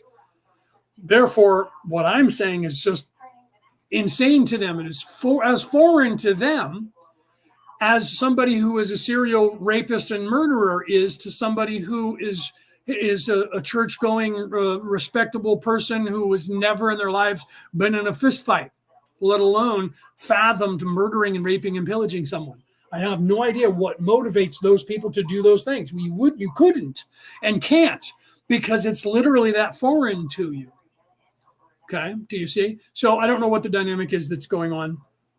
We used to have a great relationship. So something's changed in the dynamic that has changed that relationship. So, I mean, to do the work, again, here's the first step in avoiding a trap is knowing of its existence. To repair that, you need to look into what is it? Did I trigger him in some way? Is he triggering me in some way that I'm pushing him away? Are we just growing apart because of spirituality? Is it a generational gap problem? Is there something else going on in his life that is creating that? We have to become the adult and look into those things to figure these things out. It's never the young people or the people that are low vibration. It's not up to them to do that because they can't. This is why on the cross, Jesus said, Father, forgive them, for they know not what they do. That was put into the story, not just because he said it, but because he said it. and that is the reason. If you ever watch the movie The Giver, That lesson was in the movie The Giver as well, with Alexander Skarsgård, who his job was to euthanize kids who weren't up to snuff, so to speak. And his son was going to be the new giver, and Jeff Bridges' character was the old giver who was teaching him. He saw his father euthanize, put a needle in the top of the skull of a baby and kill it. And he freaked out and started getting angry. And he said to him, you have to forgive him. He doesn't know what he's doing is wrong, because they're all completely asleep. The entire movie of The Giver, by the way, is the ascension and about being stuck and being asleep and being in an ecosystem of this third dimensional place. And the entire population was in that. And only the giver gets to know, colors, happiness, sadness, all emotions. None of that is there. And it's a great movie. You should watch it if you've never seen the movie. I believe it was a book. I've never read the book, but I'll bet that was phenomenal. So that was in there, that he had to go through all of these things and learn the horrors of real life and be able to assimilate those things into his character and understand why the giver is the only one that gets to know this stuff. And there's the Atlas. I said Adonis when I was talking to Cassie, and she's like, "You mean Atlas?" Yes. Atlas holding up the weight of the world. The Greeks knew it thousands of years ago, that Atlas is literally trying to hold the world up with one hand up and one hand back, holding onto the world, and the weight of the world has him on one knee. And he's holding on to the world and keeping it up, but it's causing all of that strife to him. And just that image that you can look up Atlas if you know what I'm talking about, or if you don't know what I'm talking about, that image, and it's the same as the other one that the Greeks came up with a guy pushing a rock uphill. And I made a meme out of that one with some music to it, and said the quote that goes with that when pushing a rock uphill, it is only at the top that you can then realize the journey. Because as you're doing it, you have to keep pushing ahead, and otherwise your momentum stops, and then the rock will run you over, life will run you over and destroy you. So you can't lose momentum. So you have to continue just to focus on the rock and the uphill strife until you get to the top. Then you can turn around and observe that journey, and realize just what the journey entailed, and actually take time to relax and reflect. You can't do that when you're in the middle of it. That's the unfortunate thing about life, is we're in the middle of it, and we're trying to do both. So we're supposed to, in the conversation with the rabbi, when he was taking God's point of view, playing the devil's advocate as God, and talking about what we're doing here and what we're supposed to be doing, he's saying, you guys keep getting stuck, being stuck. And then when you're trying to heal yourself, you get stuck healing yourself, and you're not actually doing what you're supposed to be doing. You're supposed to be taking care and healing yourself at the same time as assisting everyone else. Because you can, when you start ascending, it is incumbent upon you and your responsibility to help yourself, but also make room for the children and help them, because you have to. If you're a mother, you know this. When they're little and they don't know any better, you have to wipe their butt. You have to make sure that they're clean and clean them. You have to wipe the snot of their nose. And then you have to teach them as you go. When they get sick, you get sick too, but you can't stop and have someone take care of you. You have to take care of them while you're sick and take care of yourself. That is a physical representation of what we're supposed to do spiritually as well. We need to take care of ourselves at the same time as setting aside time to take care of ourselves, but also not let them know that we're sick, and take care of them and love them unconditionally, and take care of them, and then teach them how to stand up on their own and take care of themselves. So this is what I'm doing with the world. And the higher up you get in your ascension, the more that you're responsible for the all, but the less you're responsible for the individuals and the all. You have to realize that. You can't save everybody, because you're not the savior. It's not your job. All you can do, and this is why Socrates 3,500, 4,000 years ago made the statement, I can't make you believe anything. The only thing I can hope to do is to get you to start thinking for yourself. So you can't convince anyone of anything when they're not ready to hear it. The only thing you can do is give them the tools so that eventually they'll realize they have them and know what to do with them.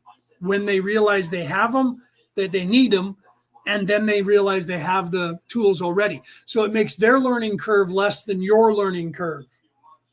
That is what we're supposed to do to better everything. So the rabbi said, as God, I gave you this place. I gave you a house, and your job is to make it a home so that I can move in it. And that's what we're doing here. This house was created for us, and we're supposed to be making it a home so that God can then be in our home. God won't come into the house until it's a home, because you have to love the creator and the creation. I know that was a little bit of a Christian twist. I am a Christian minister, as well as a Druid and a few other things that I have the titles for. So please don't get offended for those of you out there in the world, because, oh no, he's trying to teach Christianity. I'm not trying to recruit you into a religion. Right? Okay, so that's good. Lynn said I sent him a message saying that exact same thing. I'm just hoping that he will see it and that he'll just stay. He's staying in. You just have to stay in the background. Yeah, I should say I'll stay in the background for now. So yeah, you had the only thing that you can do is show them that you love them. The only thing that you can do is say, I'm here for you when you need me. I love you. And there it is. It goes back to the ball in their court. Always does. That's why they say if you love something, if you have a bird, if you love it, set it free. If it comes back to you, then it loves you too. Otherwise, it was never yours to begin with. The same thing with children. At some point, they are supposed to fly away on their own. So you either teach them how to fly when they're young so that when they need that, they can fly away. Or at some point, you're going to go, you're supposed to be flying away. Why aren't you doing it? Why are you still living in my house? Well, how about because society doesn't teach that anymore? They take all that away from them, you, and everybody else. So it again is your responsibility. You have to realize they're not getting these things taught. It used to be 100 years ago when you were in school, they were teaching you what you needed to be as an adult to be successful in the world. They're not doing that anymore. They don't want you knowing that. The 1% that are in charge, they don't want you getting in their way and becoming their competition. So they don't teach that. You have to go, how are they rich? Why are they rich? And look into that and see what they're doing, and then learn, how do I learn that? And look for it. It's out there, but they're not going to tell you about it until you look on your own. And even then, they're going to put up as many roadblocks in your way to keep you from getting as successful as them, because they have decided that they're in charge and they own the planet, and therefore nobody else can get to their level.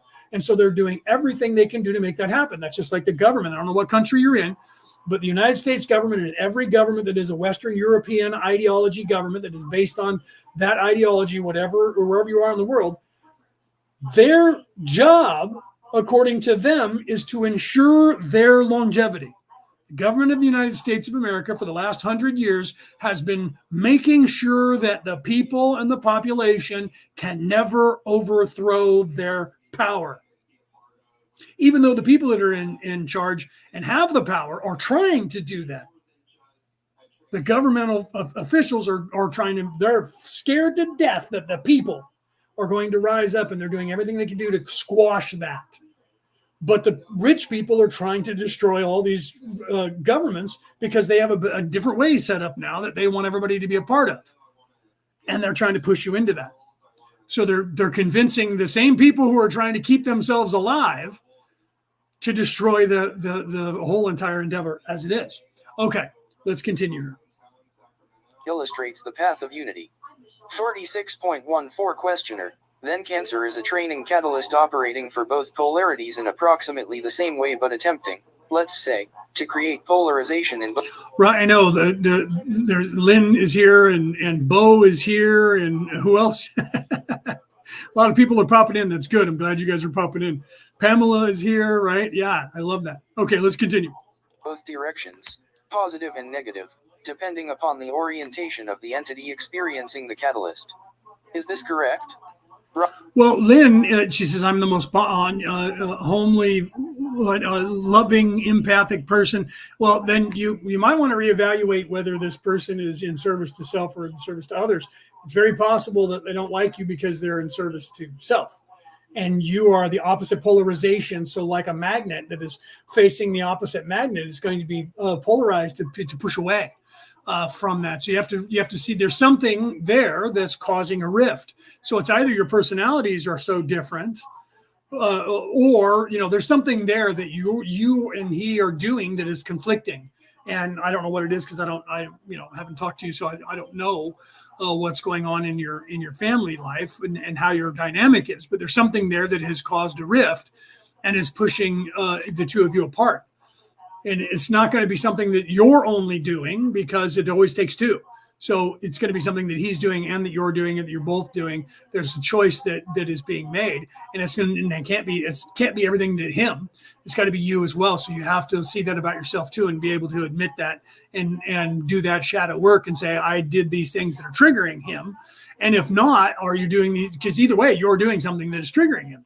You're either too good of a person and he's evil, and you're unaware of that, and he's in service to self, and because of that, you're polarized. Or there's other things that you're doing that are triggering him in some way, or he's triggering you, which is then triggering him. So you got to look at all of the aspects of that, right? Well, that's okay. So now you're that. Okay, so she says it was my ex-husband's interference. We just split after 34 years, and I left because he treated me so badly. Okay, so therein lies the problem. Okay. So that's probably the majority of it, is that you were married to a person who was probably in service to self, treated you like crap. You finally got tired of it, came into your own, you left. Now, any children that you have are put into a position where one of the people, usually the one that's in service to self, are making them choose. Do you see? Now, I don't know whether your son is also in service to self or in service to others. If he's in service to others, he'll come around. Okay. So if you're in service to others, whatever your polarization is, if you're in service to others and not self, and he's in service to others and not self, no matter what's going on with the split, eventually the polarization will drive him back to you. So the only way that people stay away from you is that their polarization is opposite of yours. And then you don't return because you're not polarized and you can't polarize, and you have too many unreconcilable differences in the polarization. So if this just happened, it's growing pains and everybody's blaming everybody. And so that'll work itself out. Just give it time and continue to say that you love him, and he'll figure it out. Because if he's not just like his father, he's going to know that his father, and at some point in his life, he's going to realize the way his father is.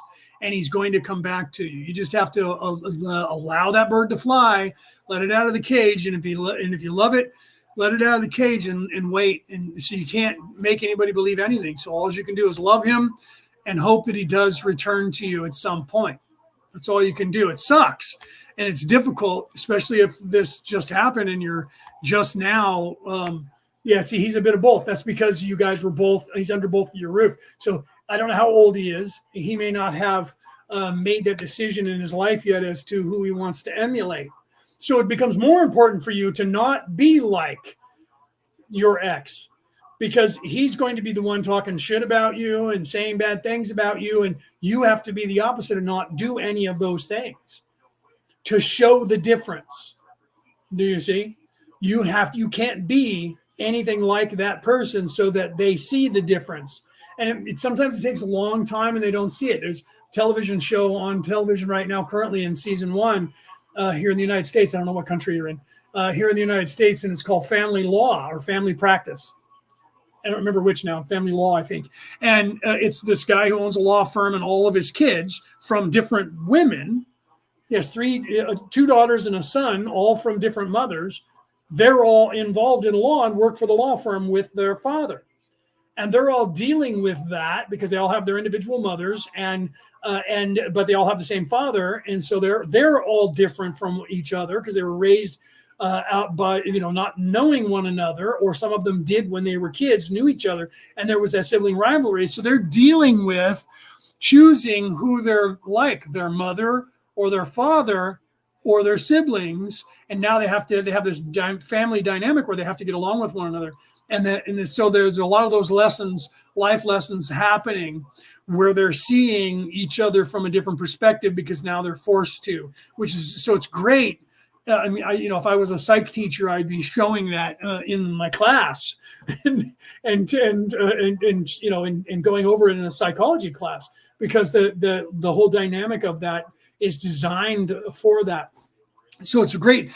There's a lot of people that are doing this in the world, but you have to understand what's going on to know what the morals of these storylines are, because it gets into your head through osmosis, but if you don't know it, it's still giving you the tools, is my point. So when those things come up in life, somewhere in the back of the people's minds, they're going to know that they saw that, and that tool is there for them. That's what these things are for, even though they're called programs. And for the majority of what's going on, they're trying to program you to eat of the tree of life and be evil. There's still people out there that are trying to teach moral values, good, wholesome moral values in movies and books and everything else as well. Okay. So you have to realize that. All right. So let's continue here with the law of one, because I'm going to have to get off here probably in the next half hour or so. I don't want to go too long. I am Ra. This is incorrect in that Catalyst is unconscious and does not work with intelligence, but rather is part of the, shall we say, mechanism of learn/teaching set up by the sub-logos before the beginning of your space/time. 46.15 Questioner. How does Cancer do this learn/teaching when the entity has no conscious idea of what is happening to him when he develops Cancer? Ra. I am Ra. In many cases, Catalyst is not used. 46.16 Questioner. What is the plan for use of the Catalyst of Cancer? Ra. I am Ra. The Catalyst, and all Catalyst, is designed to offer experience. This experience in your density may be loved and accepted, or it may be controlled. These are the two paths. When neither path is chosen, the Catalyst fails in its design and the entity proceeds until Catalyst strikes it, which causes it to form a bias towards acceptance and love, or separation and control. See, so everything that I just said, right? Everything that I just said, talking about that dynamic, is exactly what Ra literally was just saying, just now. So I was getting ahead of myself and giving you the example, and Ra just said it. So using the parable of Cancer, that it is a potentiator, going back to what I was talking about, it is a potentiator for either side, to being in service to self or in service to others, to either see it as a positive or a negative, and to learn from it. So it is a catalyst that happens. The same thing with, say, the separation in your life. That's the catalyst. And then the individual who is witnessing it, you, your ex-husband, and the son, I don't know if you have other siblings, becomes a catalyst for them to either see as a positive or a negative, or somewhere in between where they're lost and they don't know what's going on. And I went through a divorce, 2 divorces. Also my mother and father got a divorce when I was 11. So we went through that dichotomy, and then the new relationship of father living in one place, mother living in another, and the kids having to decide, because we were underage, who we were going to live with. I went back and forth and lived with my dad for a while, and then my mom, then my dad, and wanted to be with both of them but couldn't, and that whole nine. So everything in life is supposed to affect us that way. But again, the first step in avoiding a trap is knowing of its existence. We have to know that this is a potentiation, and that I can utilize this. I choose to get out of this what I want, not reactionary knee-jerk programming that is something that has triggered me. We have to realize our triggers and then stop them. That's how we heal those and get through them. And then everything else, when something is triggering us, we have to say to ourselves, wait a minute, I just got triggered. I have to stop that. Why did I get triggered? And what can I learn from this? And this is what Ra is teaching in this entire thing. So everything that I just said to you was literally, now Ra is giving another parable example of what I just said to you. Let's continue. There is no lack of space/time in which this catalyst may work. 46.17 Questioner. I am assuming that the sub-logos or the logos plan is for positively and negatively polarized social memory complexes in 4th density and above. Can you tell me the purpose of the plan for these 2 types of social memory complexes with respect, shall we say, to Coulomb's law or negative and positive electrical polarity? or any way you can. Ra, I am Ra. This instrument grows weary. We shall speak with you again. We may indicate the possibility, without further harm to this instrument, of approximately 2 sessions per your weekly period until these weeks of potential for attack and presence of very low physical energy are past. May we say it is good to be with this group. We appreciate your fidelity. Are there any brief queries before the end of this work time? 46.18 Questioner, only if there is anything we can do to make the instrument more comfortable or improve the contact. Ra, I am Ra. Each is supporting the instrument well and the instrument remains steady in its purpose. You are conscientious. All is well.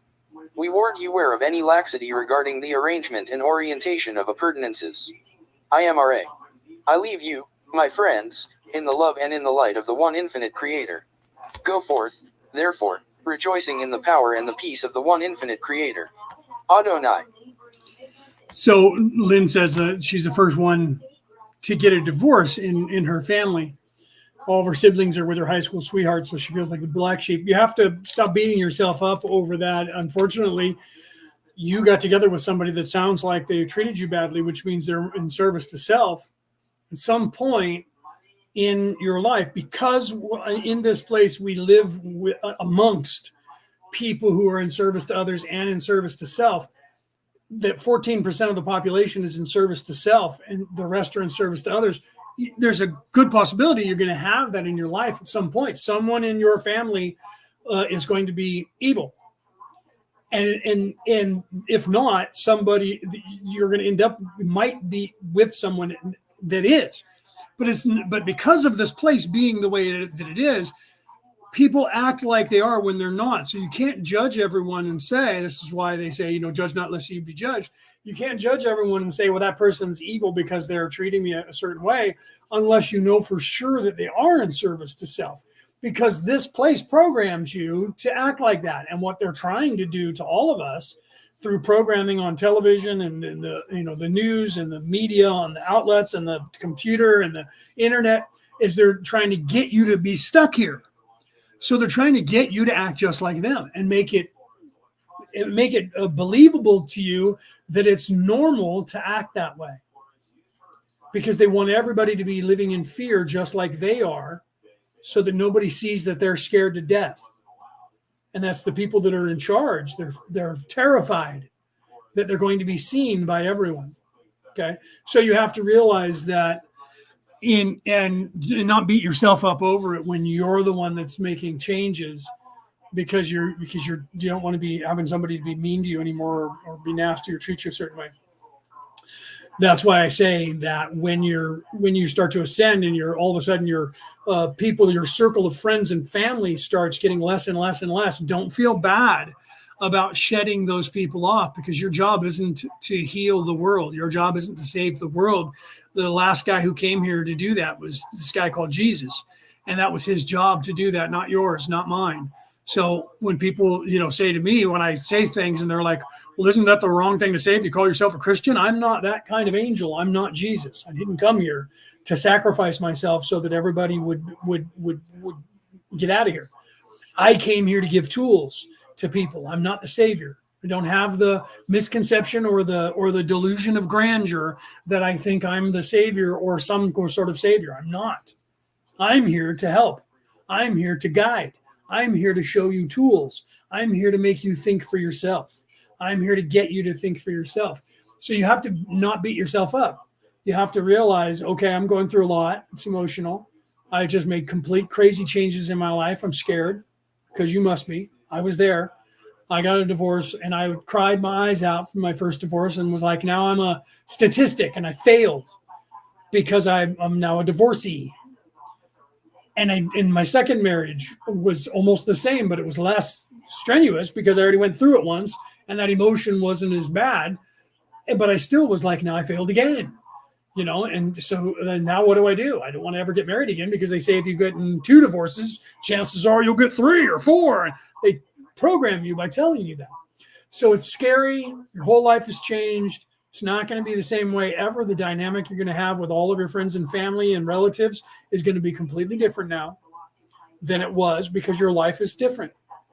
You have to accept that and just focus on healing yourself. What do I need to do to take care of me right now? You need to take care of yourself. And if you're already doing that, and you already are working and you already have a place and you're ahead of the game, you already went through that portion.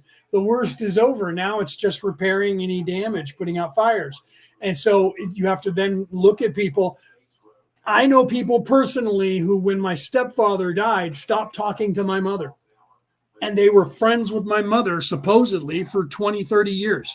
But because they were more friends with my stepfather than they were with my mother, they don't even come around and ask about her. Okay? And that's disheartening. That hurts. Right? But my mother doesn't remember it anymore because she's dementing. She has Alzheimer's. She doesn't remember that.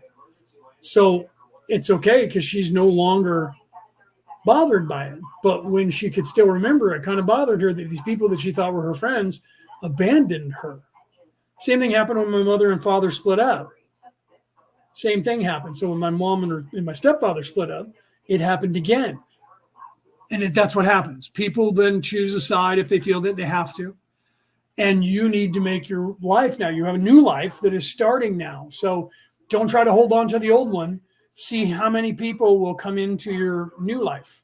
Who is going to be in my new life and who's not? They're going to choose their own path. That's why I love that meme that one of the guys put out on Facebook, and I think I put it out as well and forwarded it. It says, say what you're going to say, post what you're going to post, and let your friends list sort itself out. I don't care. There's an app you can get that tells you when somebody leaves your unfriends you.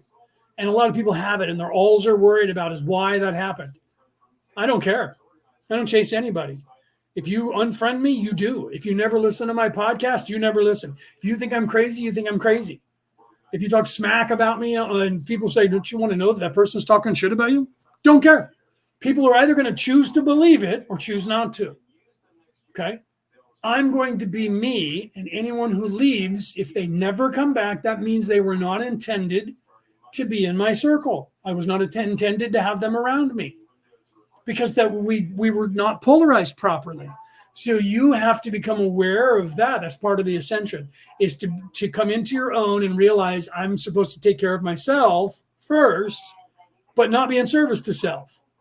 So I have to heal me and take care of me, but I also then have to be willing to set that aside and take care of other people as well, and love the world and find time to do that as well. Because if you focus too much on yourself, then you become in service to self. But you have to take self-care. You have to spend some time to take care of yourself, not just taking care of everyone else, because that is detrimental to you as well. So you have to find that balance and find out what that new paradigm is for you. So just relax. Don't beat yourself up. It sucks. You're in a place that you've never been to before. You don't have people around you that have been through it to say to you, it's okay, obviously, because you said nobody you know has been through it. So that sucks. You're all on your own. I'm here. I've done it. I'll talk to you. Whenever you want to talk about it, we can talk on Messenger or whatever. There's other people like me that are out there. There's groups. If you need to go to a group where you can sit and talk to other people in your community who have been through that stuff. Those things are there for a reason. People, I don't need to be going to those groups. Okay, if you don't think you do, that's fine. But what I'm telling you is that I've gone through it twice, not just once, twice, and went through it with my parents. So I've seen it, and other people around me, and I've talked to other people. I'm a minister. I'm a life coach. I work with people. So it sucks. It's scary. It's hard. It's sad. You're going through something that you don't have any point of reference. That makes it scarier.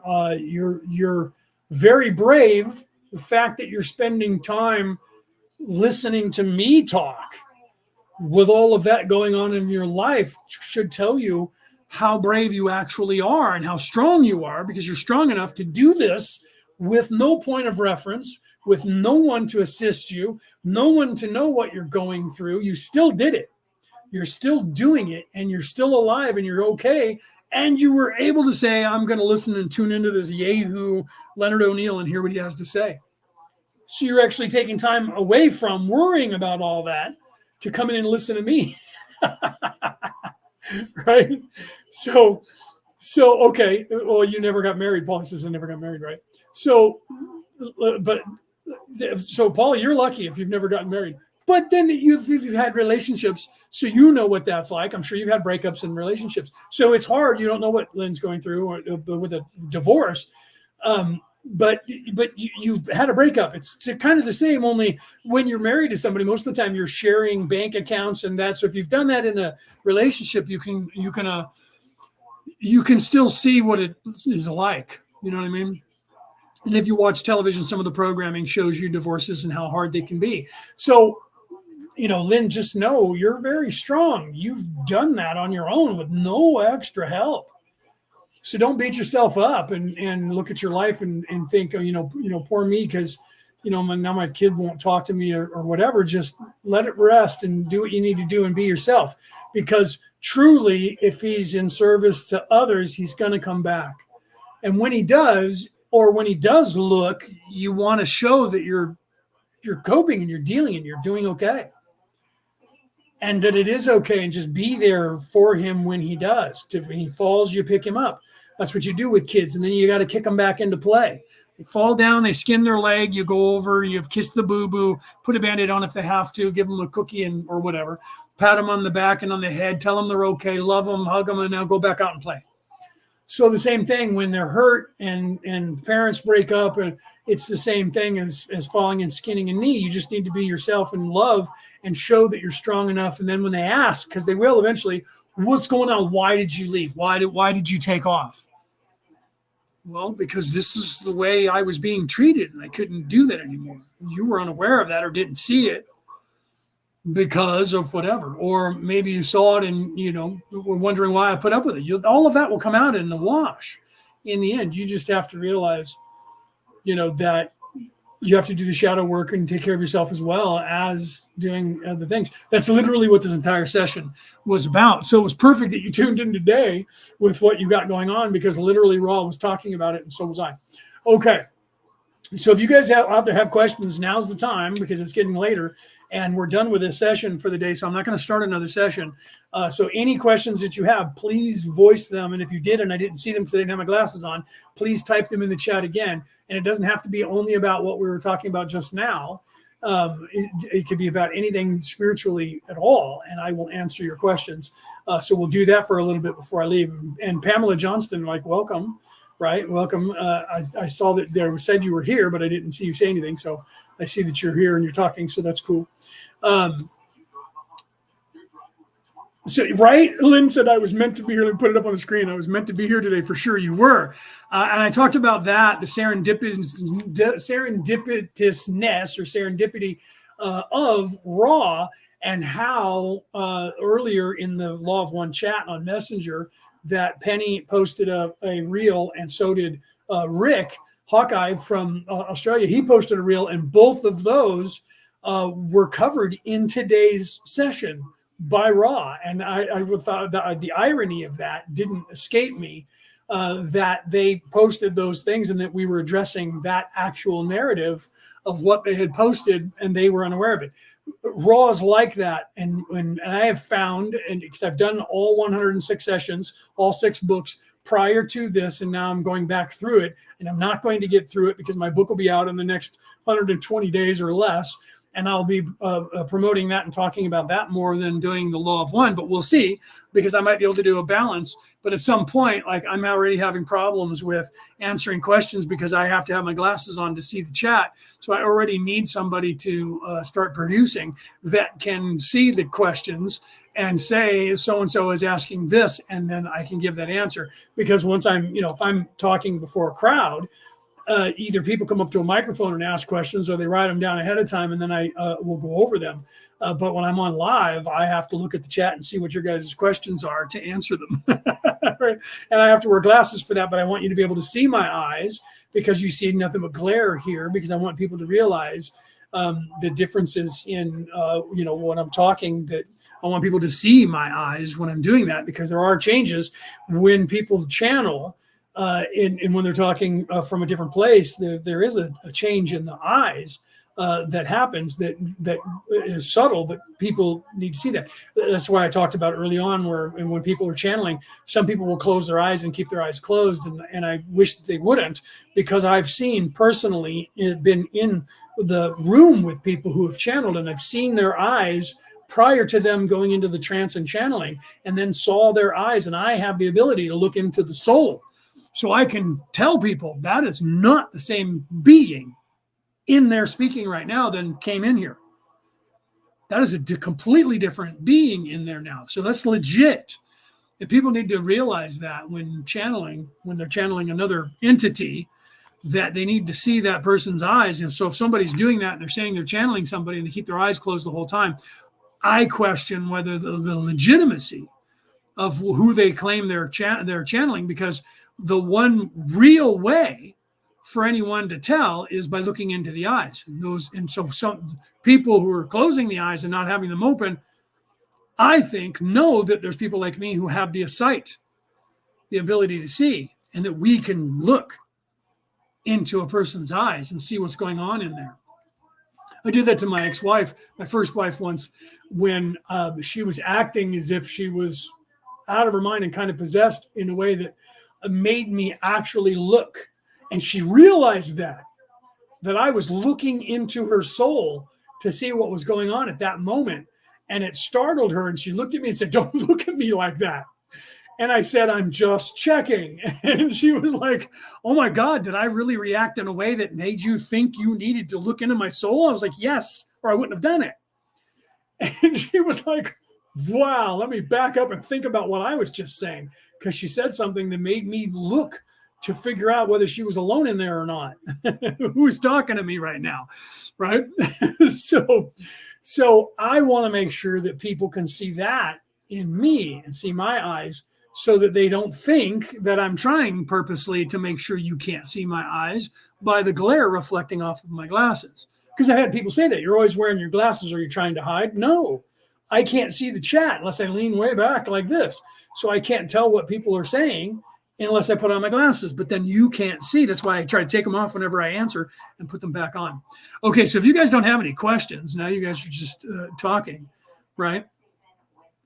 Right. Yeah, I know. Cassie said, yeah, yesterday, she says, you missed it earlier, but Leo and I were talking yesterday, and talking about yesterday came up, and Raw today too. Yeah. And that's what happens. The stuff we were talking about yesterday ended up coming up, and it wasn't like I listened to the session and knew, so I didn't orchestrate that in the conversation with Cassie and I, because I don't anymore. I used to go ahead and listen to the session, but I've read all 6 books back in 2017, and I have, I don't have eidetic memory, but I have total recall, so I don't need to do that. So I just on the fly let it happen. So, but just like the next session for next week, I have no idea what it's going to be about, but I trust the universe that it will be revealed. And I know that whatever's happening in the dynamic of this world and in the groups that I'm in will reflect ahead of time and into what we end up talking about next week. It's just the way it works. So I tell people this, and I've taught that about the Bible and other tomes, that you can literally, my brother is, because he's in a theological college, they're going through that and they're opening up the Bible on purpose to any random page, and then randomly picking a verse and reading, and then seeing how that pertains without trying to force it to pertain. And he says, you can open up the Bible anywhere and then just point and read, and it'll be what you need to hear. And I'm like, yes, that is inherent in this place. It is part of the Bible code. It is part of the code, the codex, that is the spiral, that is the nature, the cyclical nature of this universe, that it is in everything. And I realized that, this is the reference, when they were doing the Bible code back in the 90s, I think it was the 90s or the early 2000s. I think it was the early 2000s when they were doing the Bible code, and they had the documentaries on the History Channel. And I was interested in that algorithm and everything that they were doing with that.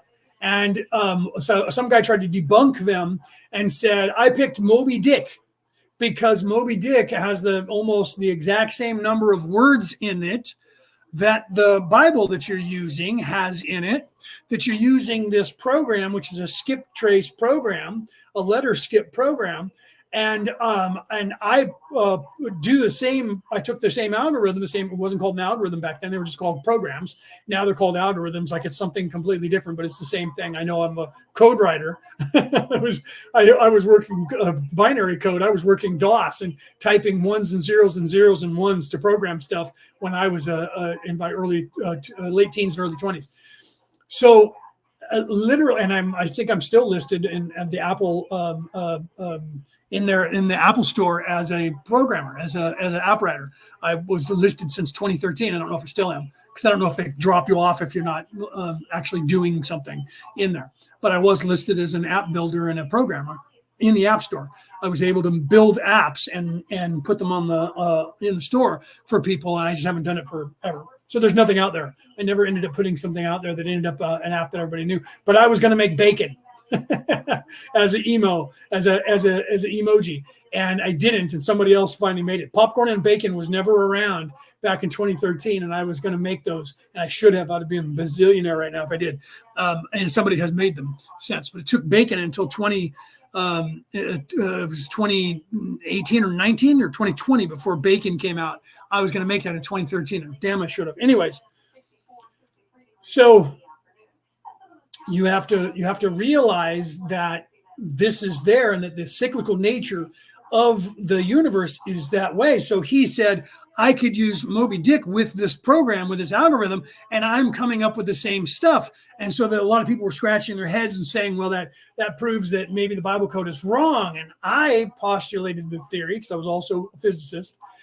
I know people are like, what were you, like everything? Trust me, I'm like, that's why I loved Buckaroo Banzai, right? If you ever see that movie, you should see that movie, Buckaroo Banzai Across the Eighth Dimension, because I'm Buckaroo Banzai in real life, only I wasn't a brain surgeon. So literally, I postulated the theory, what if it's inherent in everything? What if that code is actually in everything? I know now that it is.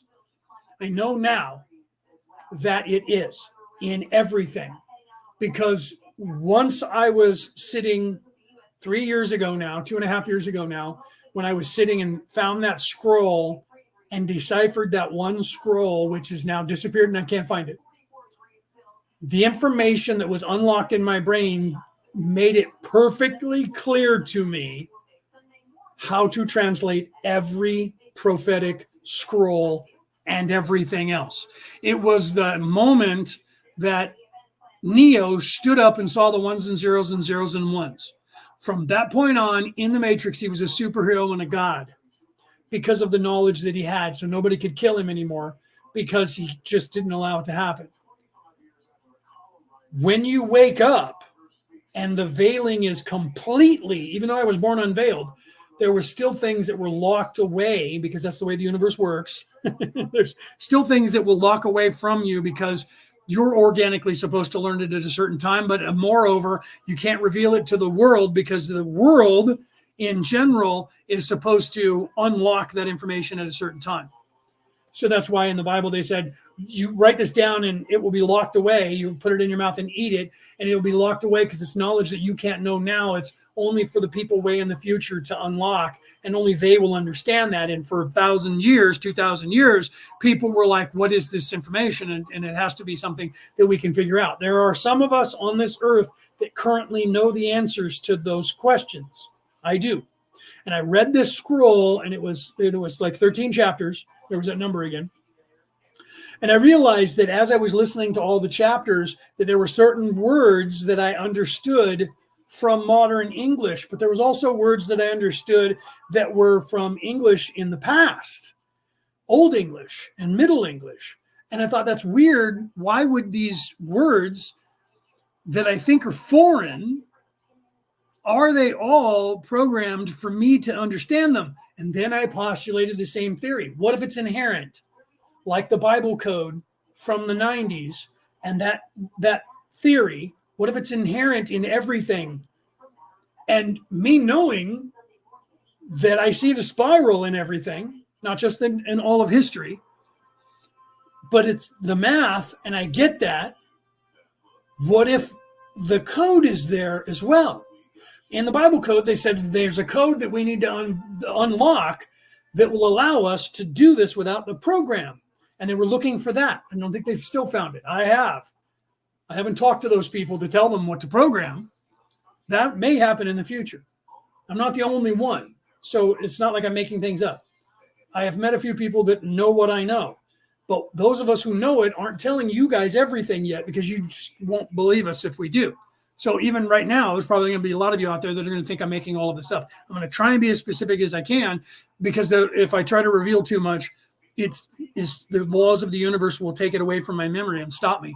And at first, my mouth won't be able to say the things. And then if I keep pushing, then the memory gets taken away, because if the general population is not capable of understanding that, it breaks the law of free will, and therefore I can't tell it. So when I talk to people and they trip on that and they're like, wait, so you're unveiled, so you know everything? I'm like, yeah, but I can't tell you everything. And some of the stuff can't be explained here because there are no words to explain it. If Jacqueline Taylor were here right now, she would be jumping up and down and tell you this. Her and I can talk to one another, and even we, looking at things that are in a certain place, can't describe them to each other here. We have to psychically talk and go right, and then because we can't say the words, because they can't be described at this low level. So there are things that I can see that I can't tell you about, only because there's no words for the concept. So I thought, what if it's inherent in everything like the Bible code? What if it's part of that? And I realized that the words that I was reading are timeline words designed for different people throughout time since the first time they wrote that down. And that I'm perceiving them as English because that's my base root language. And I've talked to people with other languages, and they said that they're starting to realize that there's words that they get in their language, but not from another language that was not their first language. So it's designed specifically for you individually to understand it in your native language first, but also identify other words. And I realized that what was being jumbled in front of me was the English language throughout time. And some of the words that I had no idea what they were or their point of reference are for future people speaking this same common language that I'm speaking. So I can't understand them because the Earth's language hasn't evolved to that. I can only understand the current English language in this reference. And so I literally wrote down and did the skip trace myself and found a word, and wherever it was in that whole chapter, I took that word and moved it over to a blank page and put it in that specific word spot. And did that until I filled in all the blanks. So I was taking words from different chapters in different places and putting them and filling them in and realizing what word goes into that one. And I was trying to identify, the only way I could cross-reference it, older versions of English that I was aware of, Middle English and Old English. So I could reference those by looking them up in history. It took me a while to do this, but I'm really good at code breaking. The government of the United States wanted to hire me to be a code breaker because I see this kind of stuff and break codes. Okay, so I did that. And when I read it in the language that I'm speaking to you now, I read it, and then something incredibly crazy happened. And there was this illumination and this white light that flashed. And I literally blinked a few times. And then I looked down, and everything I had written on the paper was gone. And I know I didn't fall asleep and dream it, but it wasn't there anymore. And then I couldn't find the scroll. I still haven't found it. I've been looking for it for 2.5 years. But it changed something in my perception and understanding and unlocked the ability for me to read something in English. So I have to translate it from a foreign language unless I speak that language, because then I can do it mentally, right? Because I'm learning 25 languages now. So if it's in Spanish, modern Castilian, I can translate that because I'm pretty fluent. That's my second best language on the planet is Spanish. I can read it in modern Spanish and then translate that into English. I've learned, because I learned how to understand and translate Futhark, the Viking language. I'm fluent in like 6 different versions of Futhark.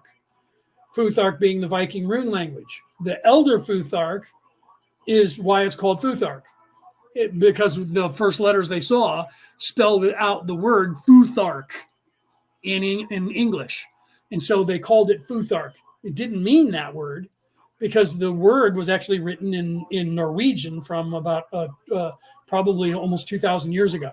So they didn't figure out what that word was, but it looked like Futhark, the English word Futhark, Futhark, or a C. So they called it Futhark. So I can look at that, and I've done this, and I've taken the same thing, runes. Some of you in the audience, Cassie, Pamela, in the audience, runes that the world found that it was buried underground, and that it was 1,000 years or 1,100 years old. And they took a picture of it, and I looked at the picture of it, and I understood what it said. Not because I understand Futhark, but that was part of it, because I understand runes. But I understood what the word meant. And I took that picture and showed it to other people that I knew to see if it would activate in any of those people. And those 2 specifically, Cassie and Pamela, because they're in the audience, were also activated without me saying a word to them. Look at this. This is really cool. They found this. The Swedish government has it, and it's 1,100 years old. It was buried in the ground. Tell me what you think. Both of them understood the concept of what that word meant the exact same way I did, without any prodding from me of any way. Other people did as well, but those 2 were in the audience currently, or were. Cassie is, because she just said something, and Pamela did earlier. Okay, Misty Lynn, welcome. I didn't see you there until I put my glasses on. If you don't say anything to me in the audience, I don't know you're here. So inherent in specific things, if you're actually aware of it or not, you can look at a thing and it can tell you something.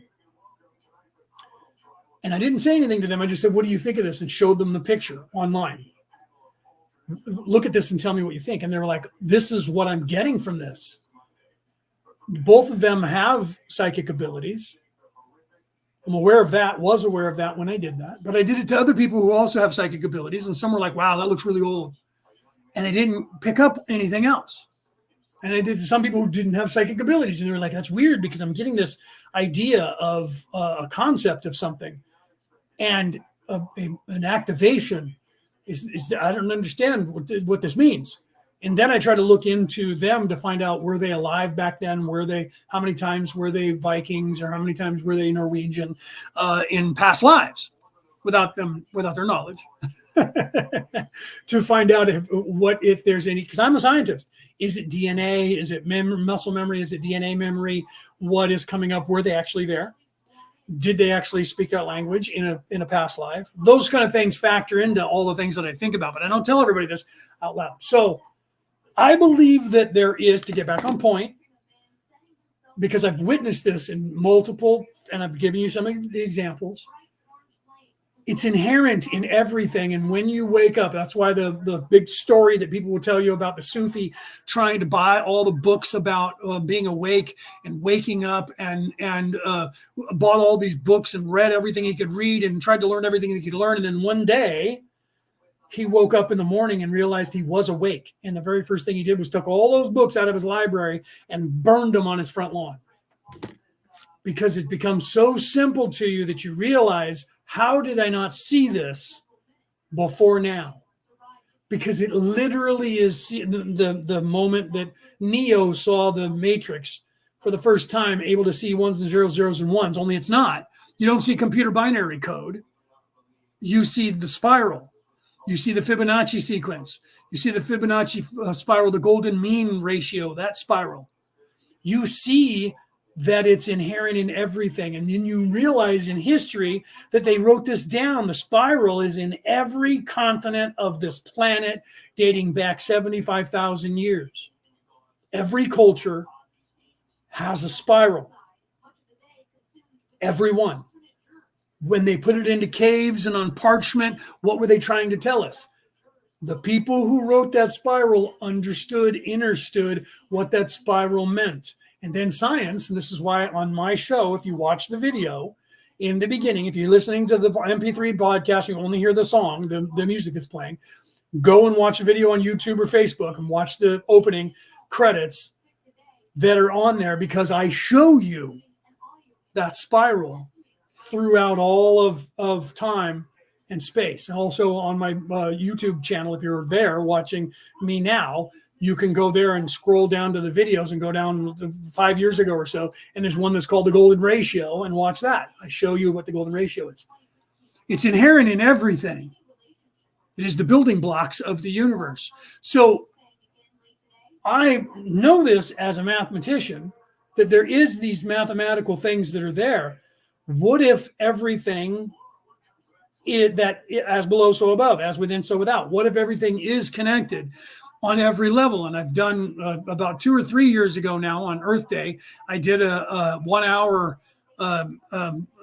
segment where I was teaching that, and I was showing how everything is stacked on top of one another and next to one another, and that it all fits together, meshes together in the universe. Gas, right? Energy, light, all of that stuff is just layers in different vibrations.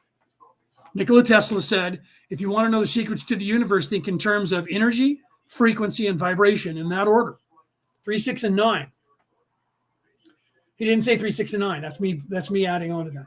He just said, if you want to know the secrets to the universe, think in terms of energy, frequency, and vibration. Literally, everything is connected. So I thought, why would prophecy be any different? It's cyclical in nature and it's connected. And then to try and prove that, I realized that I could maybe read this by adjusting and finding all the words and seeing if I'm going to find modern English in 2 different places with 2 different words, or the same word, and then go, well, that doesn't work because this word is in that exact spot and it's another English word that is a modern word, and it doesn't apply. So now that throws my whole theory off. That didn't happen. And when I read that, it didn't make a lot of sense when I was reading it. It did, but it wasn't the secret to the universe, but it was. So it was unlocking something in me that allowed me, because I was able to read it in its entirety. So I knew there was something there when I kept reading it from beginning to end and listening to the words being spoken on audio. So in the back of my mind, it was unscrambling already, but I wasn't able to see it until I visually was able to see it and not be bothered by the other words from the other languages. Okay. And once I did that, everything, it literally was just like, woof, and there was this light and there was this illumination of my third eye and my brain and my whole body. And I looked down and everything was gone. It's just blank paper. And I looked on my screen. I was sitting on a website and there was nothing in front of me. And I've never been able to find that scroll again. And I realized that that scroll may or may not have actually been in existence, but the information that was on it changed something in me, and I'm now capable of reading any scripture. You read a prophecy, you get a prophecy. Like, for instance, and I use this because it's one of the most obvious, the letters to the churches in Revelations of Jesus Christ.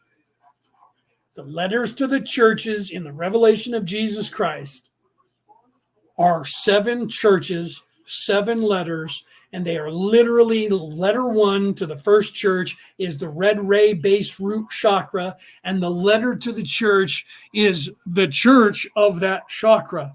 And it's telling everyone on earth how you need to balance that chakra if you are in service to others, and how you are going to balance that chakra if you are in service to self. And for those of you at the church who are in service to self, I'm angry with you, because if you do these things wrong, you are not getting into heaven. And if you do these things right, you're going to get into heaven. And it is literally, if you bring up on your computer, these are the chakras, and this is what each one represents and what they mean. Have that screen open. Open another screen to the Bible and the Christian Bible, the New Testament, and the revelation of Jesus Christ, and look at the first church and read that, and then look at the red ray chakra and read what that means and what that represents, and continue doing that. Second letter, second chakra, third letter, third chakra. You will find that you will actually understand what he's saying in that letters to the churches. It is not physical letter to physical churches that are out there, that are around the world for people to find, because that wouldn't matter anymore. Why would revelation, which actually means illumination, by the way, why would revelation for the people in the future have letters written to churches that don't exist anymore and haven't for 2,000 years? Because you have no point of reference. You weren't there. You don't know where those churches are. You don't know who he's writing to, and you don't know they're there. Therefore, it's not that. It's a metaphorical message. The churches, if they ever existed, do not exist anymore. So it doesn't pertain because you're not of that race. You're not there. You have no idea how those people lived. So that would be completely obscure. And why would that be in Revelation, something that is supposed to be for the future? Because at some time those churches are going to be there and Jesus is writing that. If you wait for that to happen, you'll never live long enough to find those churches come into existence all at the same time on this planet. Oh, well, yeah, that's going to happen. And if it happens, it's going to be the rapture. Well, if that's the case, then everybody just has to wait. Why didn't he just say that? Wait until all these exist at the same time, and then they'll all be coming in a bus. I'll be the guy driving. You guys can all get in, and only those of you who are there. Then there would be no reason for that revelation, but it is there. Okay. So I'm not trying to make you believe that, because if you don't and you're not ready for it, you're not going to anyways. I'm trying to give you the tools in case you're ready. And if you are, when you do the comparison that I just said, you're going to go, wait a minute, this is blowing my mind. If it doesn't, it's because you're not ready for that. I can do that with anything. And I wasn't able to. I was able to understand in a way that most people didn't before that. Now it's crazy what I can understand. And I kept it away from telling the world for over 2 years. Never told anyone. And when I did, I was like, you know what? I'm able to start translating these scrolls in a way that I couldn't before when I was 20 years ago, 30 years ago. And everybody that I say that to goes, yeah, me too, man. But nobody is saying to you what I'm saying to you right now. No one. Because people are afraid to say that because they don't want ridicule. I'm not afraid of the ridicule. I'm going to get it anyway. The book that I'm putting out is going to blow the lid off of humanity. So I'm going to get ridicule. People think I'm crazy as it is now. Okay. People think that if you listen to the law of one, you must be crazy because Raw was crazy. That's all so foreign and so insane that it can't be real. But those of you that are here because you're listening to the law of one or reading it on your own, and you realize there's something to it. Raw was telling you the same thing, and this is why I'm trying to translate that for you. You can go back and listen to what I did the first time, which was a very low vibrational translation, and now I'm getting very high vibrational with the translations.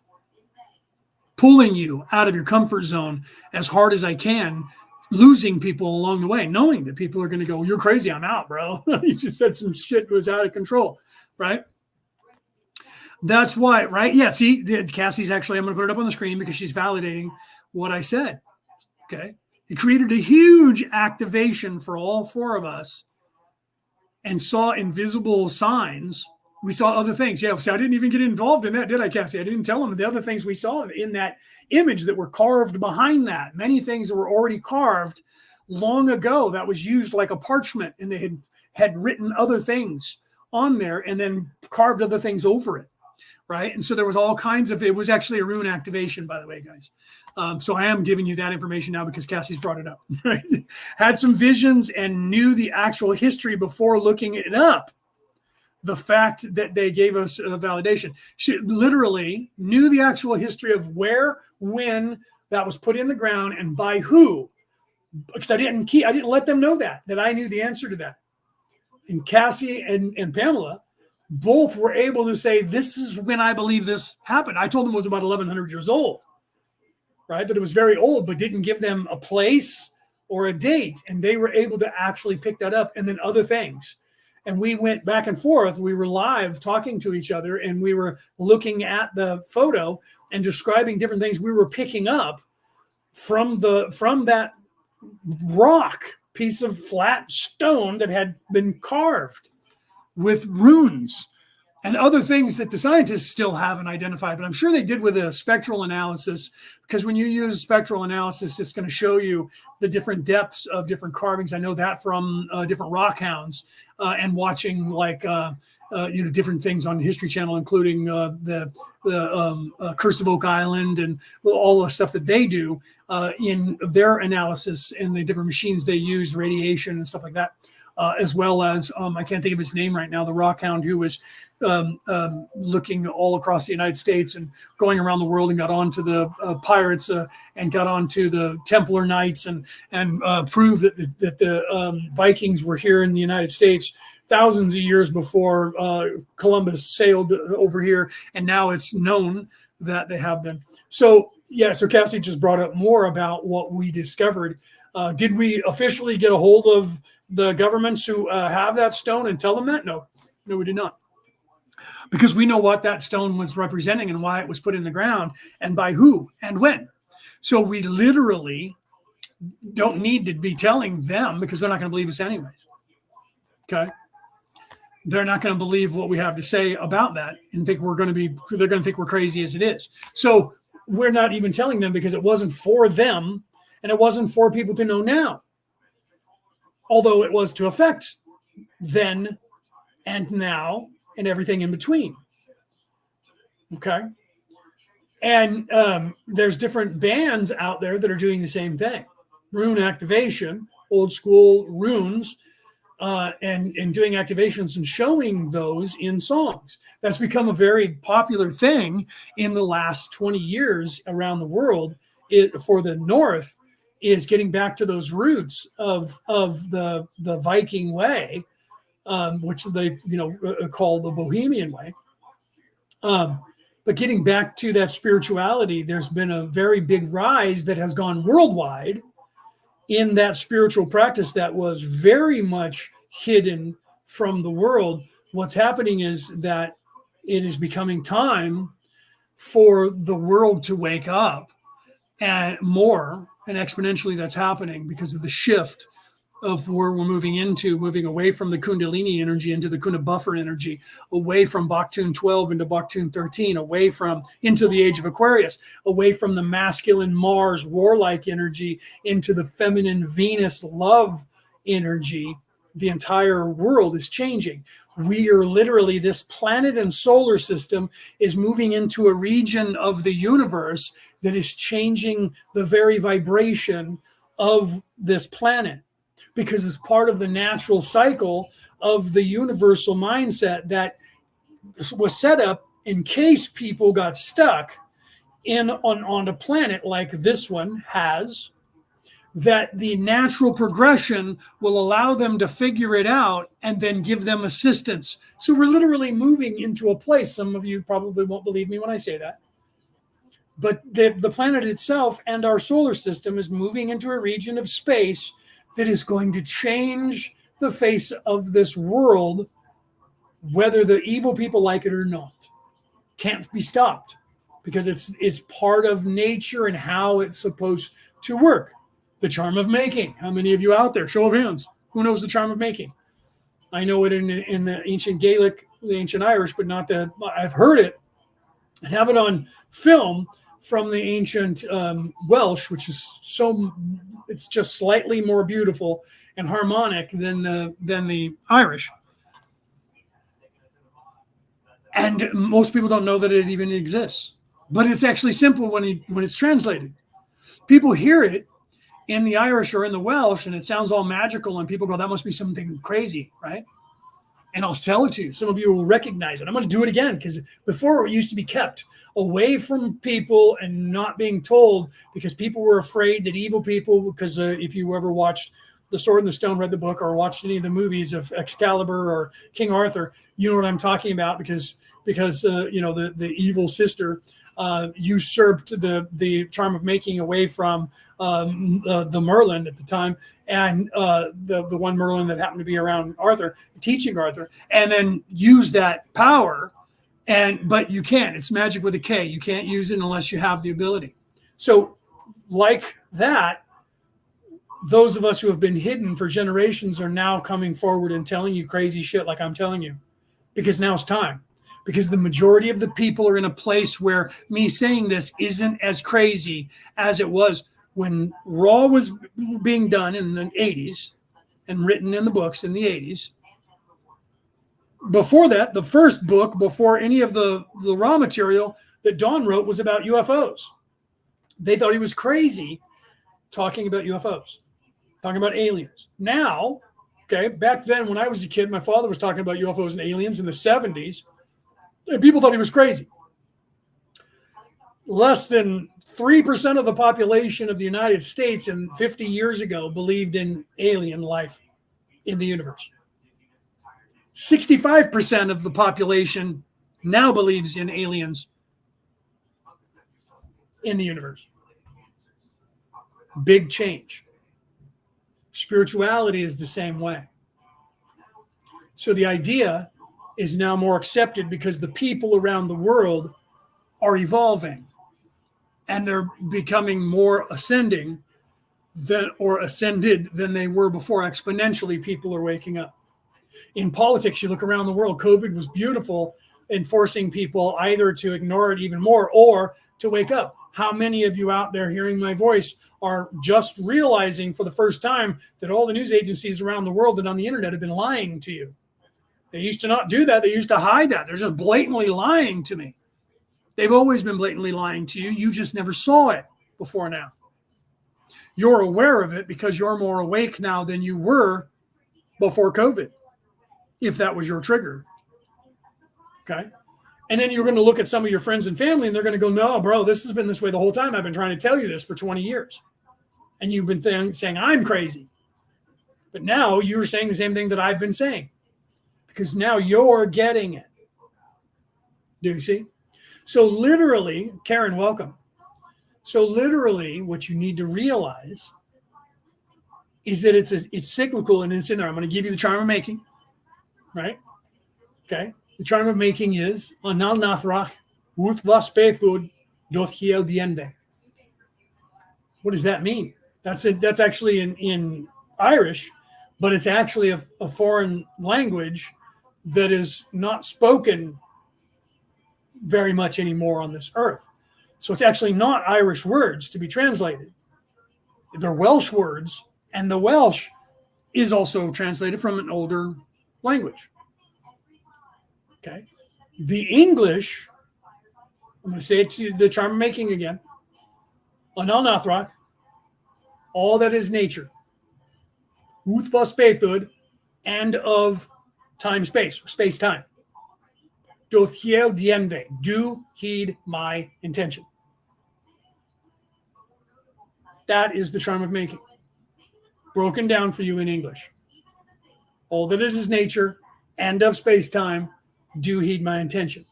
Nature is 3, space time is 6, my intention is 9. 3 plus 3 plus 3 equals 9. 9 is the Higgs boson, the God particle, the creation of the universe. When you use that potentiation, what is all that is nature? 3, third chakra, place of doing, red ray base root up. This middle earth, the earth, living in the flesh, all that it is nature. And of time space, that which is the upper 3 chakras, that which is ascension, spirit, not embodied in the flesh. Do heed my intention. 3 plus 3 equals 6, the heart chakra. It's actually the 4th one, but it's the third eye chakra. But the heart chakra controls everything in the upper spectrum. Then do heed my intention, which means I take the energy of nature and the energy of space-time. Heed my intention. The totality is 9. To utilize that to make something happen is 3 again. 3 plus 3 equals 6, plus 3 equals 9, plus 3 equals 12. 1 and 3. All, everything, and nothing. 9 is 0 and 9. So it's everything and nothing. So it becomes the potentiation of the Higgs boson, the God particle. And then when you use that energy with your will, because you're part of the creator, you are the creator, a co-creator, you then create. 3, 6, 9, 12, the creation. And some of you, that's the secret, by the way, to the scrolls. It's the secret to everything. Some of you are going to go, that's just crazy, and I don't believe you, because you're not ready to, and you can't, right? There goes Peter, right? Peter, and he's showing you the triangle for the 3, 6, 9, 3 plus 3 and 3 plus 3, right, is equal to the triangle, 3 plus 3, 3, 6, 9. Upside down or right side up. Think about that. Upside down, right side up. Upside right is the triangle that is the phallus symbol, that is the masculine. Upside down is the feminine symbol. It's the womb. Those two together is what? The 5-pointed star. It's also the Jewish Star of David. The circle being around it is what? The 9 and the all. The nothing, 0 point, and the all. So the circle around it represents that. All of those things. The 5-pointed star facing upright is that the Vitruvian man standing in the center of the circle, the pyramid standing in the center of the circle. Those are all representations. The yin and the yang, the Vesica Pisces, all of those are the representations from around the world in different religions that represent the exact same equation, the exact same knowledge, the exact same ascension. I'm going to be writing that in my book. The one that's coming out this year is going to have, it's going to be like first grade through 12 before you go to college. It's going to be a little bit about every subject that you need to know, general education. And then I'm going to focus more on comparative religions to give you the theology, to give you then I'm going to show you more about the physics, all the stuff that I've been talking to you about. That will be in the book that'll come out in a couple of years that I'm already working on. But I got to get this one published first. And it went through here's my commercial again. I got it back from the publishers, from the editors, and I have approved the final editing for my book. So we're moving into the stage of putting the covers together and then getting it into print. So in the next 60 to 90 days, that book will be out on the market. It is going to be called The Reality About Reality, Returning to the Old Ways. And it's going to be out as soon as we get it done. And like I said, the editors have now finished. I have approved it and sent it back to them. So now I'm waiting to be contacted from the designers so I can design the covers, front, back, inside, inserts, that sort of things. And then, I have to go through the sales team or what they want me to pay to, put, Johnny Depp or somebody endorsing me said they read my book and it was beautiful when they didn't really. I'm just paying them to have that on there on the book. And then Johnny Depp, if he's ever asked, has a bullet points and got paid for it. So he goes, yeah, I know. I read that book and it was great. And it was about this, this, and that. And he never read the book, but he's under contract to say that he is. Or whoever else that I put on there. So if you see none, it's because they didn't want to charge me too much money and I decided not to do it. But I'm thinking about picking somebody who would be the most unlikely people to ever read that book about spirituality and to ever acknowledge that and pay to have them put on there so that it causes the controversy of having that on there. And they'll have to, then people will be going, you read that book? And they'll have to either say, no, I didn't, and that was just something that I was paid for, and then I can sue them for breach of contract and make all kinds of money and create that scenario so that, if people are hating you and there's controversy, they're talking about you. If people love you, they're talking about you. That's why when you ask me and people say, aren't you worried that people talk shit about you? No, they're talking about me. That's going to make somebody curious. That's going to go, why are these people spending so much time talking shit about him? They're going to look into me. Do you see? That's why I do that. I don't care. I am who I am, and I let my friends list sort itself out. If you choose to believe that the negative stuff that people say about me, then you're supposed to, because you don't want to have anything to do with me, and we're polarized wrong, and I'm not going to be in your life. At some point down the road, could you change your mind and come back? Yeah. And am I going to hold that against you? You were one of those people that didn't like me before. I don't care about that stuff. That's ego. I don't care about that. I'm not designed for that. So I let people say whatever they want to say about me. Let them. Because they're talking about me. If everybody just ignores me and never says anything and doesn't even acknowledge I exist, that's the worst thing you could have in a place of doing where you need to have controversy or popularity. If I want to sell my book, people got to talk about it, right? Either because they love it or because they can't stand it and I'm crazy. Because somebody's going to go, really? Wonder why they said he was crazy. Maybe I'll look into that book. And they'll look you up. And some people are going to go, I think I need to look into that guy in that book. And some people are going to go, yep, crazy. And now it's going to draw the lines for the people that are supposed to be drawn to the book are going to be drawn to it. People that are supposed to be drawn to me are going to be drawn to me.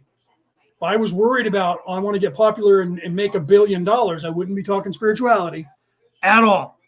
I would do all kinds of exercises and get myself skinny, and I'd put on a Speedo and wag my penis at you and stand around going, wiggle, wiggle, wiggle, wiggle, wiggle, wiggle, wiggle, and let you see my junk. And then I would get 1 billion hits on frickin' TikTok and YouTube and Facebook and Instagram and get paid all kinds of money. Okay. If you want to make money in this place of doing, you have to do what makes money here. Okay. I'm not trying to get crazy rich and have 1 billion followers. If that happens because of a movement in spirituality and people ascend to that, and then that's fine. But that's not my motivation. My motivation is longevity. My motivation is to leave something behind so that when people are looking for the tools will be here long after I'm dead to help. That's what I'm doing and why I'm doing it. That's my motivation. My motivation is not, I need to blow my load now and get rich because in 20 years, 10 years, there's no way I'm not going to be popular. So I got to get all the money I can now. If I were going to do that, I'd be singing songs or, like I said, wiggling my junk at the screen, shaking my ass, shaking my moneymaker. That's why they call it that. Okay. So you're either going to love me or you're going to hate me. You're either going to talk about me or you're not. You're either going to be drawn to me and think that I have information that is going to help you or not. Okay. That's just the way it works. So, but the truth is, if you look that up, there's other people out there that'll tell you the same thing about the charm of making and what it means. So the same thing goes for these scrolls that are out there in the universe. They're actually very simple. And when I tell you what they mean, that freaks people out. And so they go, they can't mean that. It's too simple. It can't mean that. It actually does. It's all cyclical in nature, and everything is telling you the same thing. And the moment that you wake up for real, not woke is a lie that people in service to self claim. I'm woke. I know everything. I'm woke. I'm very woke. Anybody who says woke are not. They're not. And the people who are woke won't tell you they're awake because they're afraid you're going to question them. So they won't say, I actually do know. That's why people who won't do what I'm doing, because they really don't know what the scrolls say. I do. Give me a scroll, I'll interpret it for you. I didn't always know that, even though I was born in this life without a veil. It wasn't supposed to be unveiled to me until the people were ready for it. And I've met other people that know what I'm talking about because they too know that and also didn't want to tell the world and sat back and went, I can't be the only one that knows this. I must be making it up. That's what I did for 2.5 years now. I thought I got to be making this up, so I'm not going to make a claim and then have people prove me wrong and then have me go, crap, I was making that whole thing up. It was a dream. So I, as a scientist, tried to disprove it about myself over and over and over and over and over and over and over. And then I checked it against other people over and over and over and over. And what do you think of this? And have you read that scroll? And what do you think? And how do you think? And people who are going through the ascension process in service to others unlock the same information, no matter where they are on the planet, no matter how old or young they are, no matter what language they speak. It's all universal. The same thing in the service to self department. Every person who is evil unlocks the same information that you don't and that you have no privy to. and can't access because you have left that world behind. Of you're living here because you're in this place, but you are not living of the flesh and eating of the tree of life, and you're not stuck in this place, and you're starting to ascend, so you don't get them. You don't understand why they do what they do and what motivates them. You might still see them and go, yeah, well, they're evil and they're about power and money, and get that part. But you don't get the motivation of why they rape and why they murder and why they control and why they're greedy. You can speculate because you still have access to those lower three chakras. They can't speculate on you because they don't have access on the upper three. So they have to make you sound crazy and look crazy. And that none of that's real. That's why the secularists on Google, if you Google any religion and say, what is the origin story, backstory of that faith? They're going to tell you that the origin myth, there is no religion that they will acknowledge is real. It's all a myth. That is what the seculars believe. God doesn't exist. Those religions, those ways of spiritual practice are made up. It doesn't exist. There was a very famous person, I don't know who it was, but I know the quote. When I was a kid, he was an Englishman, and he said, if God didn't exist, we would create one. That was said by a secularist who is literally an atheist. Guaranteed. Being objective about that, scientists have now said, well, there's a part of our DNA that makes us want to believe there's a God there. We don't believe that bullshit either. Okay. I think that that's them trying to justify that there is no God. You don't have any choice. I know that to be true. And why do I know that? Because if it's untrue, we would all be coming up with what we individually are inventing in our own heads. And only what we invention in our own heads. And only what we invent in our own heads. So there would be people that are constantly arguing with one another saying, you're wrong and I'm right because this is what I was told by God. God never told me that. He told me this. Those conversations would be going on far more than they're not. What happens is people from around the world know the same things. Oh, well, that's just a programmed thing because of delusion and it's part of the mind. Like when you die, you see your life happen before you. Secularists will try to, and atheists will try to explain that away and say, when the brain is dying, we all see that. And that's the only reason we all see that. Well, isn't that weird that we were all created so that the only time the life passes before our eyes is when we're about to die? How come no other time? Wait, it does happen in other times when you think you're going to die. Not because your brain is actually dying, but because you think you're about to die. And then, oh my God, my life passed, scared me so bad. I thought I was going to die. My life passed before my eyes. I saw my entire life. So wait a minute. Now, the physiological reason that they say that happens is now a psychological thing. And it's not because the brain was actually dying. It was now the perception of the possibility of dying that spawned that.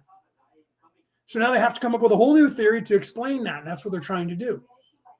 Nope, see, it's a psychological thing because it's in the mind and it's how we're wired. Weird that people that are completely genetically different from one another, they grow up in a completely different culture from one another, who never have any activity and any knowledge of each other whatsoever throughout all of time. So you can't say, well, now it's done that way because we all have the internet and we're all exposed to each other.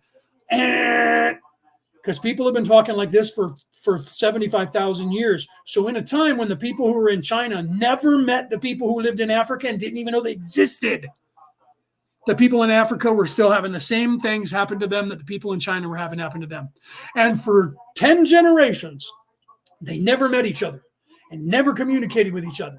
Yet, their scrolls are identical, with the difference in name only of deities, and a slight difference in dynamic of a male God-dominated religion, female God-dominated religion, dual aspect God religion, or none whatsoever.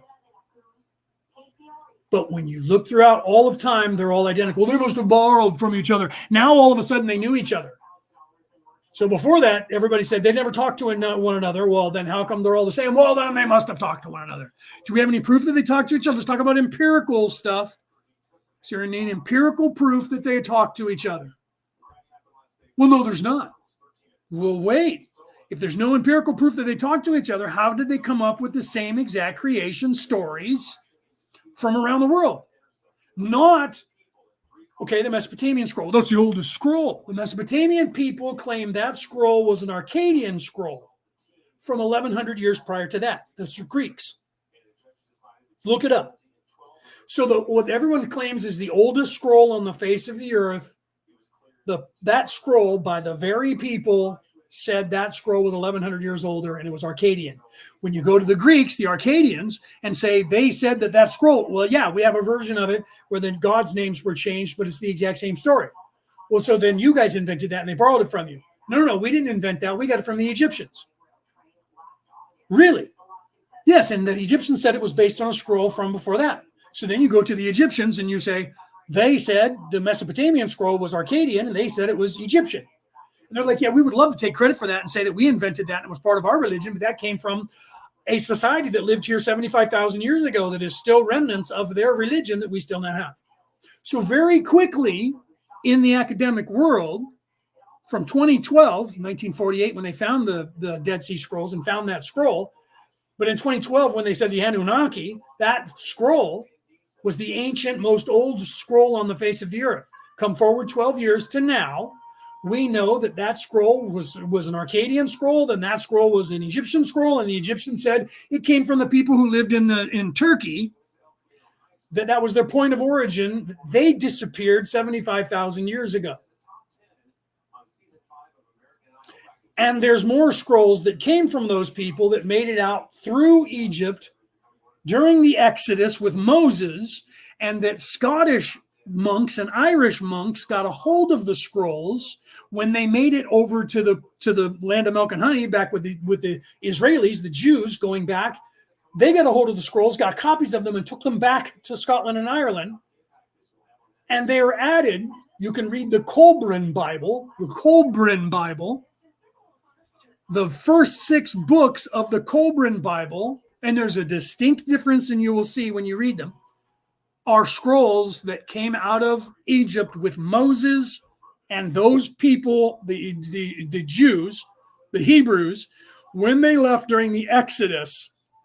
And those people said these scrolls came from an ancient culture of 75,000 years ago. And in that book alone, or not all, we haven't even got to the book of Kells yet, that the Irish have, which is even bigger, that has all of the scrolls that I'm talking about that you need to look at. The Colburn Bible, just the first 6 or 7 books, you'll see the distinct difference. All of a sudden it becomes very Viking-esque in the storyline.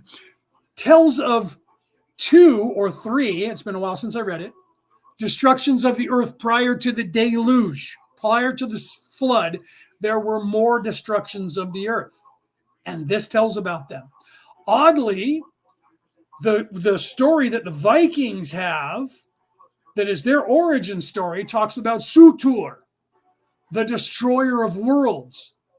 And this Egyptian scroll, it's why the Scottish monks incorporated it into their creation story, because it came out of Egypt and it was identical to the story of Sutur, the destroyer, the destructor, the destroyer of worlds. There is an entire chapter that talks about the destroyer of worlds that came out of Egypt, that the Egyptians say they didn't write, that came from the society from 75,000 years ago.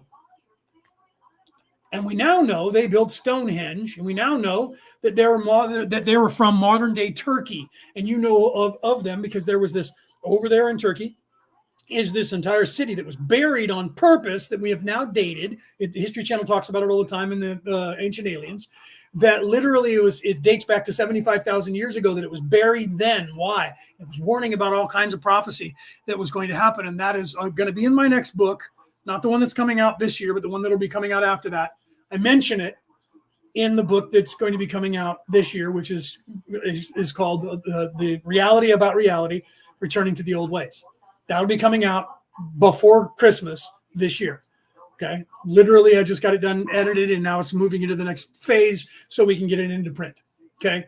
And I'll be explaining that. So literally, the destroyer of worlds, according to the Viking pantheon and their creation story, is Sutur, right? Almonamarth, the speed metal band, wrote a Sutur Rising was an album. And they sang the song about Sutur. Ragnarok, the destruction of the world.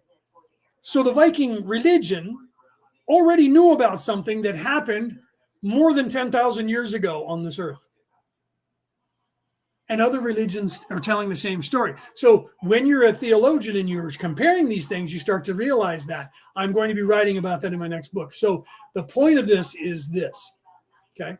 What you know as what Raw is telling you, let's get back to Raw so that those of you who tuned in to hear about Raw, what you guys know about the Orion Crusaders, the evil people in service to self who are marauders that are going from solar system to solar system and gobbling up places and attacking and invading and taking resources. They came and went and left the insane asylum to be run by the insane people. Okay. And you know them in the modern day by the Illuminati, the Bilderbergers, or the Anunnaki. Okay. That is the Orion Crusaders. And Raw's warning about their modus operandi. I tell you this because I explain this in my current book that's coming out, and I will get into more details in the next book that will be out in a couple of years. I explained to you that there is a definite timeline that Raw was telling you about that happened on this planet when everything changed. Life on this earth changed, not because they got here 75,000 years ago. Raw tries to tell you about the dynamic of how things work here. How things work here on this planet is when you are here, there is a separation of time. Past is separated from the now, and the future is separated from the now. Past, present, and future is separate. When you arrive with boots on the ground and you become and integrate into the society, you have to have a past and you have to have a future. If you're aware of that dynamic and how the universe operates, you then can project yourself backwards in time and forwards in time a certain distance in both directions from the 0 point of you coming here. This is high magic now. This is high physics that even the people of this earth currently will, if you're a physicist, you may get what I'm saying and go, that what? Wait a minute. Fractals. I'll say that word to you. Fractals. The yin and the yang. Reality, hard and soft. Angles, jagged angles, and the soft spiral. Fractal is the internal to the external. Okay, this reality, when you look at a river, it from a distance, it looks like it's very like a snake and it's winding through. When you go down to the level of the river, you see that it has hard, sharp angles and then ebb and flow as well. That is because it is a representation layered on top of one another of the reality. Fractals and non-fractals. Internalized and externalized. As above, so below. As within, so without. Okay. 369. Okay. Energy, frequency, vibration. I know that some of you are probably thinking I'm going too far and it's getting too crazy. So the Orion Crusaders, when they got here, it was not 75,000 years ago. It was not 125,000 years ago. When they got here, they were aware of the dynamic and were capable of projecting themselves because they didn't just show up in 3D. They showed up in 4D as well. Outside of time, space. Outside of space, time, in time, space. So space with no time. They were able to then project themselves through the people down on Earth to a past and a future. And if you know anything about future speak and future looking and the algorithms looking into the future, you know about the temporal war, and you know that there are two main futures. The Hopi Indians and the rock legend of the Hopi rock legend of the Indians here in the United States of America knew about that. One future where the human race is only about 500,000 people left on Earth, and another future that splits off from that where there's like 12 billion to almost 18 billion people on the Earth, and that we have to choose which future we want to go into. So the algorithms have now proven that there are two possible futures that are the most likely outcomes. One is where AI takes control, and the population of the Earth only has about 566,000 people on it. And there's another one where the AI doesn't take control of the population of the Earth and evil don't reign. And that one has over 12 billion souls on the Earth. So science has proven 1,100-year-old rock legend carved in a rock in Arizona. It's in the Four Corners area. So it might be with the Anasazi area, which is in the Four Corners. So it could be in any one of the four states in the Four Corners. I don't remember. I'm just saying Arizona because I knew it was close. I lived in Arizona, and it was up there. The Anasazi's right in there, literally where all four states meet. It was where the Anasazi, their territory still is. So a Hopi rock legend. Then you go over to Australia and you have the Aborigines over there telling you same thing, completely disassociated from the United States, yet 12,000 years ago, they tell about the same thing. This is going on around the world everywhere. The Anunnaki, supposedly, they all showed up at a certain time. And when that happened, everything here changed. It has all the footprints of the Orion Crusaders that Ra is warning about in 1981. I know how the timelines work. So they didn't get here 100,000 years ago. Okay. And here's another proof. Okay. The Aryan race, for those of you who are thinking race now, I might trigger you. The Aryan race, the population of people who are represented as the Aryan race, of that race, and I say that because specifically of that race, especially in the west coast of Spain currently, there is a very large population of people that live there, a concentration of people that live in the west coast of Spain who have type O negative DNA. That DNA is throughout the entire population of the Earth. But it's only 10% of the entire population of the Earth. That means the Rh negative factor means they don't have any African DNA. That means that there are a group of people, 10% of the population of Earth, that have never blended with African DNA. So the theory of out of Africa theory, which was questioned by Stephen and Evan Strong, when they said, because of learning this information, we need to look into the DNA. So people in Australia started looking into DNA and started realizing, because they said the Aborigines in Australia are very black, like the black people in Africa, but they look European. Why? So they looked into that, and that's when they started to realize there is that Rh negative factor, and they started testing people worldwide. Come to find out, there's a group of people that have this. I have Rh negative blood. I'm type O negative, as a matter of fact. My entire family's type O negative. Weirdly, we're all type O negative. Most of my friends are type O negative. It's weird that we all sort of congregate. So scientists started looking into that type O negative DNA.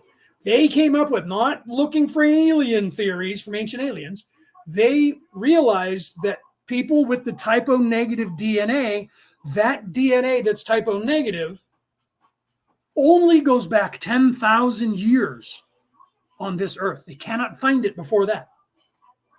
Why? That means an entire group of people's DNA showed up here 10,000 years ago overnight and have populated and mingled with these people for 10,000 years and only have gotten 10% of the population. That's 1% per year for 10,000 years. Why? Who are these people? And where did they come from?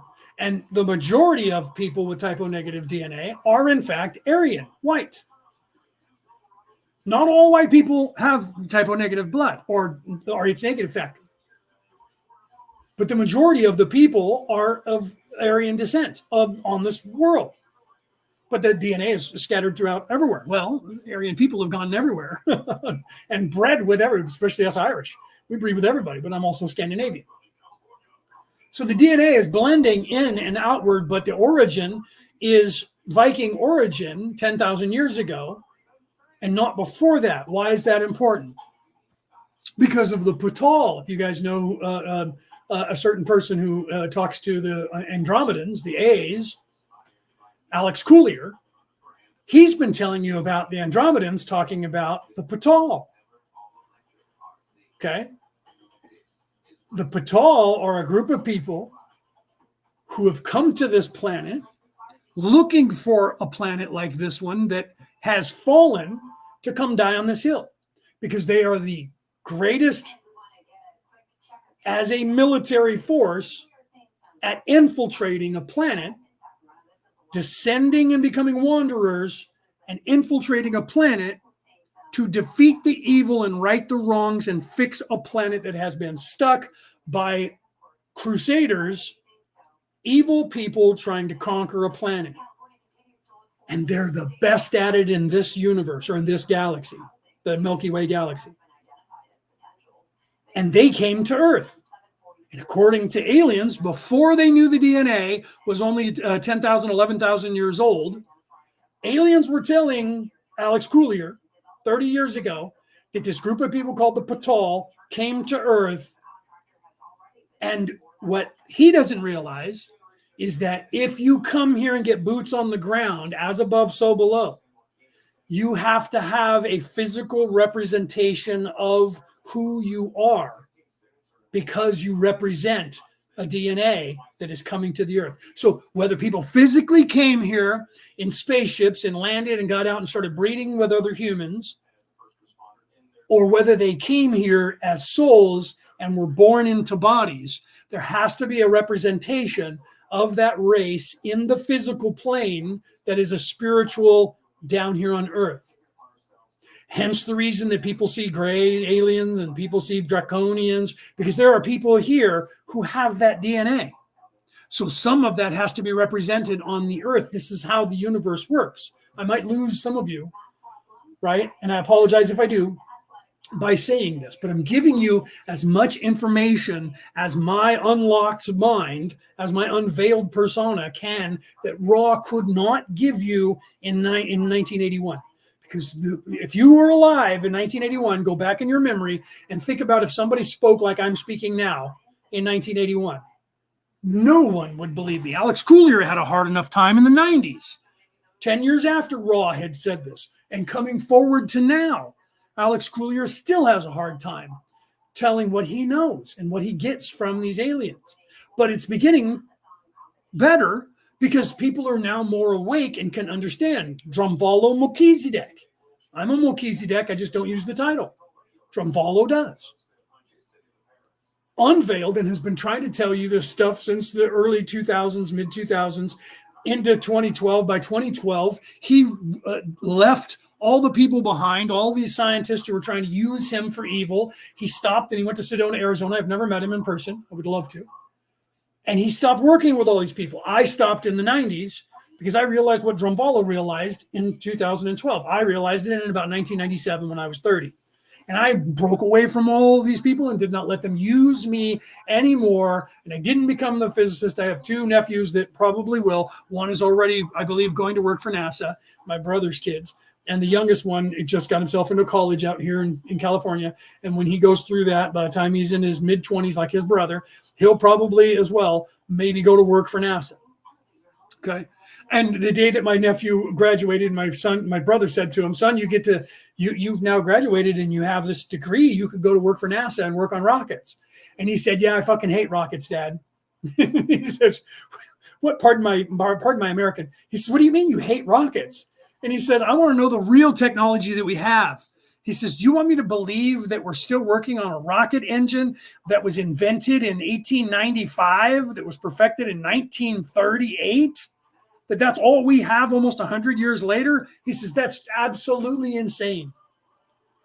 We went from covered wagons in 1895 to the moon in 1967. And you're telling me that we haven't done anything in the last 65, 70 years and couldn't advance anything in that time period? He says, that's a lie. I know there's other stuff. I want to know what that is. So he's going to go to work for Skunk Works or somebody because he wants to know this stuff. I told him I can tell you what it is, but you won't believe me because you have to see it for yourself. His brother, his younger brother, is a little bit different, but he's also a genius. So he's going to have to go through that on his own and make his own decision. I decided to get away from that because I didn't want them to utilize my information. I burned all of everything I wrote, burned it all, shredded it, burned it, got rid of it. So all my notes are in my head, and they have to come and pick my brain because they don't get to steal my shit. Like I learned from Nikola Tesla. Don't leave anything written around, laying down. They'll come get it when you die. So all that's gone. So what they're going to get out of me is going to be spiritual information like now. Okay, so literally, guys, there was a certain time.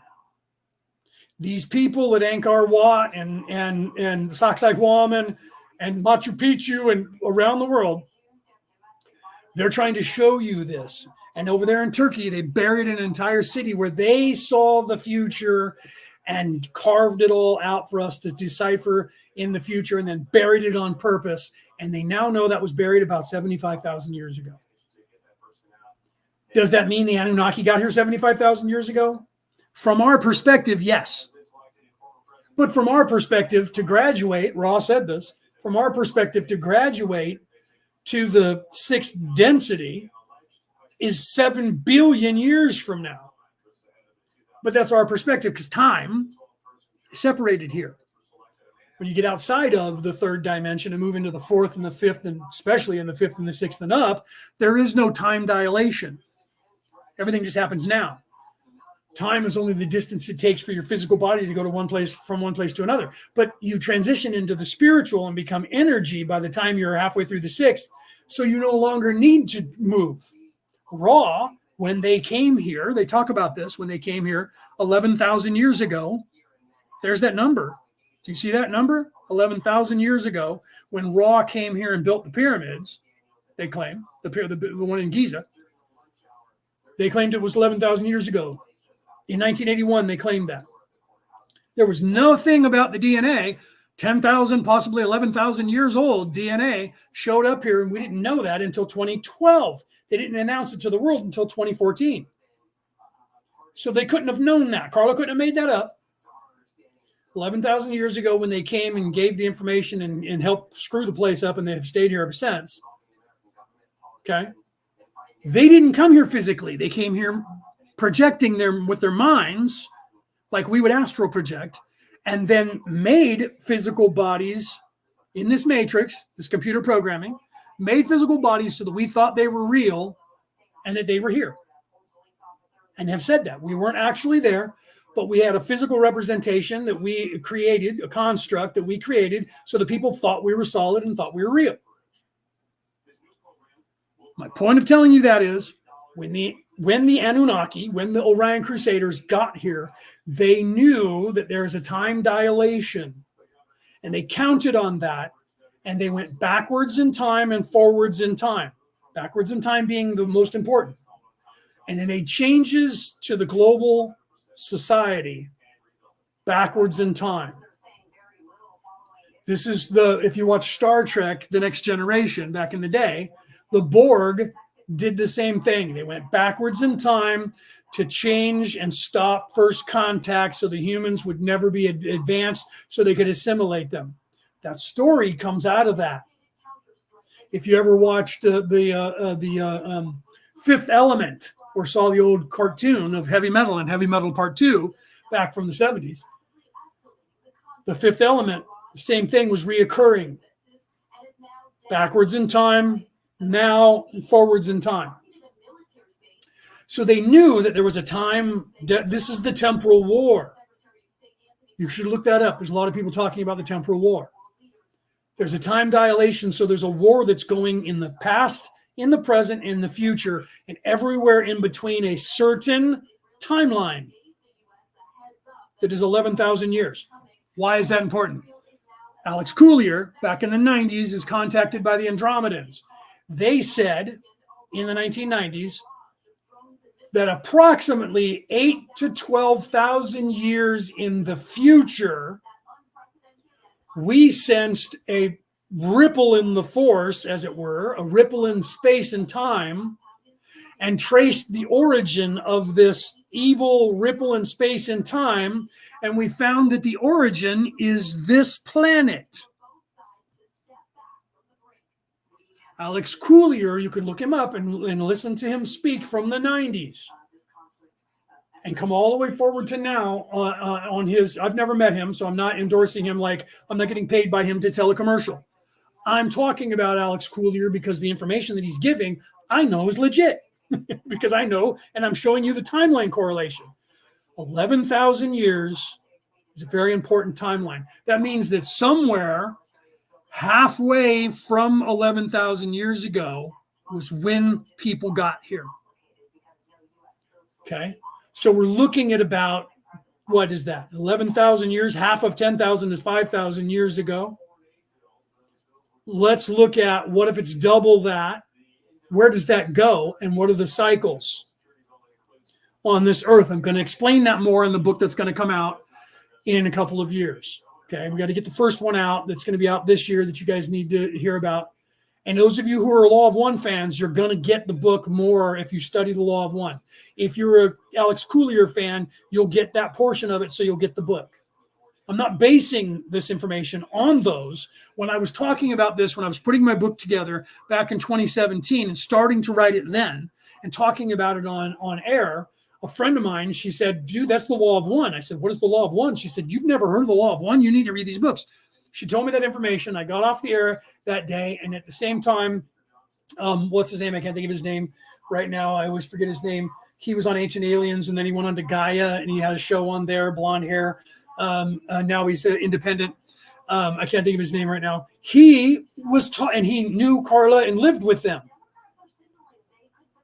At one time, I didn't know any of this. He was talking that day, so I went from doing my show and tuned into him live. He mentioned the Law of One.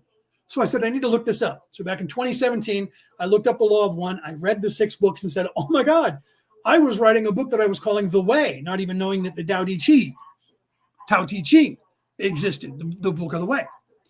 I didn't even know that it existed at that time. I hadn't read it. I'd heard of it, but didn't know what it was. And then I read it and was like, oh, wow. Okay, so maybe I'm not going to call my book the Book of the Way.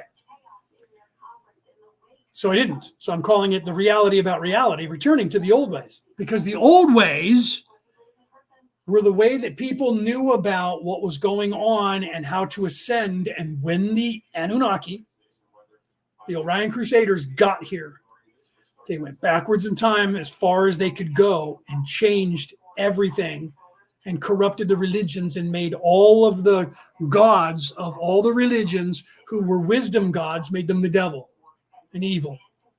So that's the controlling of the pineal gland and the little handbag that the Anunnaki have and the little scrolls in their pocket. That is how to create society, the structure in which you have been living for the last 11,000 years on this earth. Do you understand that? Do you guys follow me here?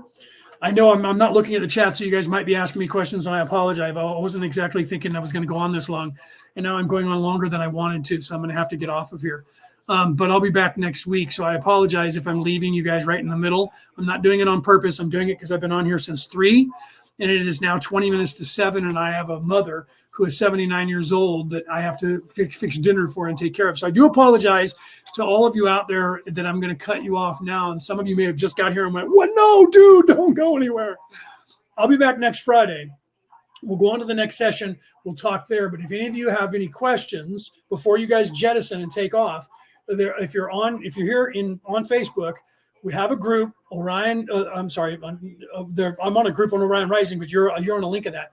We have the Law of One class chat on Messenger. Talk to somebody that's I'll leave you guys on here for a few seconds if you guys want to get into the chat or look it up. And it's actually entitled Law of One class chat. And it's on Messenger.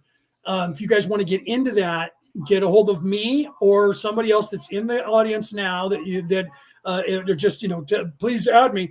We'll add you to that, or you can contact me personally by looking up my name, Leonard O'Neill.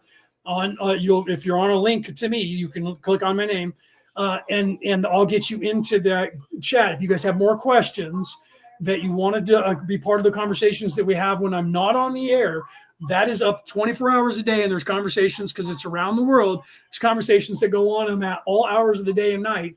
And we're constantly talking. And I do work with people. And you can ask Jake if he's still here. I do work with people spiritually to help you guys to understand what is going on, like I'm doing here. And I'm going to be, there's a group of us in a coalition. We came here, and I'll tell you this before I go, and then I got to go. We came here chasing Peter, who's in the audience, Cassie, who's in the audience, a couple of other people, Pamela, who's in the audience, a few more people that I haven't named because I don't have permission, came here together from Orion, chasing the Orion Crusaders.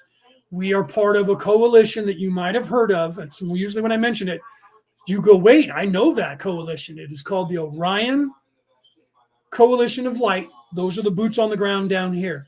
The Orion Council of Light is in the Council of Venus, attached to the Council of Planets, that you guys know, the Galactic Council. We came here because we're part of the Raw network. We came from the Raw mindset as wanderers and came down to the third dimension. We are the Patal that came here to physically chase them away and repair the damage. And we never revealed ourselves to this earth until this year. And we are now going forward, and you're going to hear more about us and the Coalition of Lightworkers that we're working with around the world as we exponentially unlock the memory. This is why I call my show Orion Rising, because it is the world waking up to the realization of where we fit into the world. That's why I've called my podcast for the last 6 years Orion Rising, because we are from Orion, and some of you out there on this earth, whatever part that you are playing in your awakened ascension ness, are drawn to Orion, and that's why you're drawn to Orion Rising. That's why you're drawn to Law of One, and you already know that you're drawn to the Orion configuration, and more importantly, the belt of Orion. And you wonder why. And other people are drawn to Sirius and Cygnus and Andromeda and all these places, and you're looking into that, and you wonder why that is. That is all explainable, and some of you know the answers to that. But if you specifically know that you are attracted to Orion and the belt of Orion, then there's a good possibility that you came here on the same bus that a lot of us did. And you may not remember it yet. I am one of the beacons for you to be drawn to. There are millions of us. 68% of the population of this earth, the souls that make up the human bodies, 68% of them are not originated as a soul on this planet. 68% of the entire human existence on this earth did not start here as a plant, a tree, a fly, a bird. Started elsewhere and then came here in 3D. Not all 68% are wanderers, but actually it's a pretty close number. When you look back in 1981, when Ra came through to Carla, the population of the earth was only 2.5 billion souls. It is now 7.9 billion souls. Exponentially, in 40 years, the population of this planet has exploded, more than triple. Okay? Why is that? Because people are coming here to assist. So 68% of the population of this earth are here to help. They just don't know about it. You guys that aren't awake yet don't know about it. Some of you feel it in the back of your minds. Some of you are going to turn me off right now and say, that man is crazy. That's why I save this kind of talk for the very end of my show. Because I lose people as I go, and those of you who are still here, you get the Easter eggs, you get the best information, and you have to decide what to do with it. So if you want into the chat group so you can continue speaking, we'll get you in there, and you can go in there and ask questions, and there are people in there, not just myself, that can help answer questions. If you don't want to get in the chat and you're afraid to talk, you can talk to me personally on Messenger. Send me a message, and we can talk there where no one else will know what we're talking about, and I'll work with you. There's going to be people that we're going to be will couple you with. If you don't find me that you're drawn to, you might be drawn to someone else that I'm already working with in this coalition. The few people that I named that are in this group already that I have permission to give their names to, you might be drawn to one of them to work with, to help you, to gain more knowledge as to what's actually going on here. That's why I'm putting my book out. Okay, so figure that out, but know that there's a certain definite timeline, and all of these people have little bits and pieces of it that they've been channeling throughout all of time, and not all of them have all of the information. There are few of us who do, and we're still unlocking that as well. I only unlocked 2.5 years ago the ability to look at prophecy and read it and figure it out. Not everybody knows that. I didn't even tell anybody for 2.5 years. I didn't even tell anybody who I was. I've argued against telling people about the coalition and did not want to go into this next phase. And people in the coalition were pushing me, and people from the other side were pushing me really hard to put myself out there the way I'm doing now. And I fought this for about 4 years and did not want to come out this much. And then I realized I had to. So now I'm coming out and putting myself out there in a way that nobody else is on this earth yet that I'm aware of. And I'm taking a big chance because I'm going to be canceled everywhere pretty soon for saying some of the things that I'm saying. I'm not afraid of that anymore. And I was for a very long time because I've been working hidden for many lifetimes. And there's many of us that are here currently. And some of you who are hearing my voice around the world are those people too. You just haven't remembered it yet. Some of you are still here in the audience now because you're thinking you might be as well. Even if you didn't come here with us on the same bus from Orion, you know what a wanderer is, or you think you do, or you instinctively are hearing my words and going, wait a minute, I don't think this man is crazy. Because if he is, so am I, and we're both the same kind of crazy. That's weird. I need to find more about this out. We're out there in the world trying to tell you this, and we're all doing it in our own ways because most of us are afraid that they're going to kill us because that's what they did for generations. But people keep telling us they can't do that anymore. They can't do that anymore. Just relax. They can't do that anymore. You're protected. You're protected. We're all protected. There's enough of us now that we're protected. And it took me a long time to just buy into that because I've been already working behind the scenes this entire lifetime, hidden under aliases so that I wouldn't be caught because I was afraid of these people. I'm no longer afraid of them. People go, aren't you worried the men in black are going to show up at your house? I'm like, if only.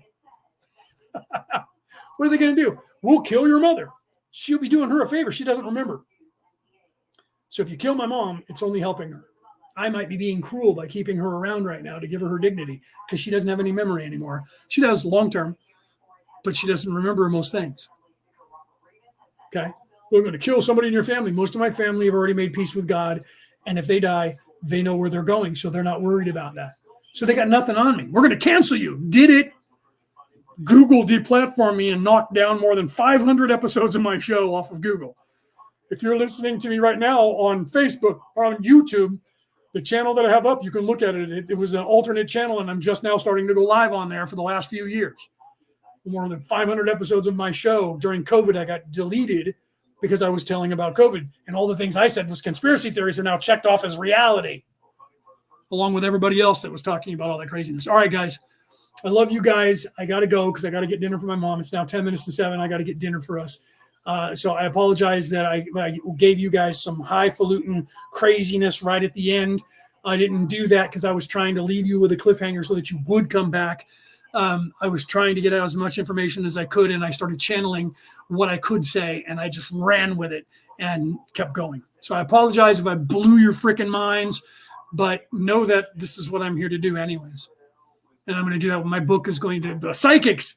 Without knowing what my book was going to be written about, it said, your book is going to blow the lid off humanity. Are you aware of that? And I was like, yeah, I was told that from up there too, but I wasn't really listening. So I've gotten validation. When this book comes out, it's going to be very controversial, and you're going to hear people going, that guy's crazy and he made it all up. Then you're going to hear other people going, what? And then the books that I'm going to write after this are going to be in more detail and show you all of the things I tickle you with, like I have just now in the last hour.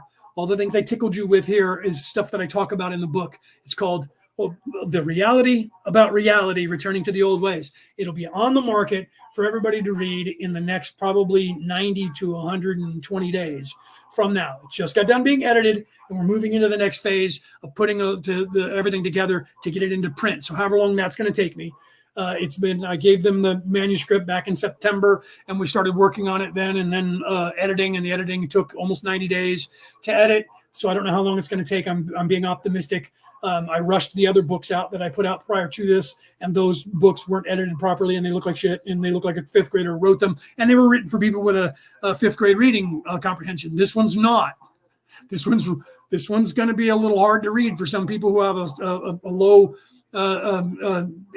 reading comprehension. But I'm trying to keep it as low vibrational as I can in the content or in the wording. And that's why we editors worked at it, because I want to make sure that everyone who reads it is going to be able to understand it. But the people who are all in service to self and living in the lower three chakras quickly are going to go, get out of here with this thing. This guy's a maniac. He's a loser. He's a liar. He made it all up. They're not supposed to get it. They're not ready. They can't. They've chosen the wrong path. All the rest of you, at some point, I'm going to lose you or I won't. If you make it to the end of the book, like today's show, you are going to get all the Easter eggs, because I keep the high vibration, knowing that it's going to be the lowest number of people that are still tuned in. Although today, the more I pushed and pulled, the more people stayed tuned in. Usually I'm about 5, 6, 10, and I'm at 27 right now that I can see per second, unless that number got stuck. All right, guys. I love you guys. Have a great day. We're at 3 hours and 50 minutes into the show. I apologize for those of you who stayed here the whole fucking time. If you're over in Europe, it's 2 a.m. You're trying to go to sleep, man, or later.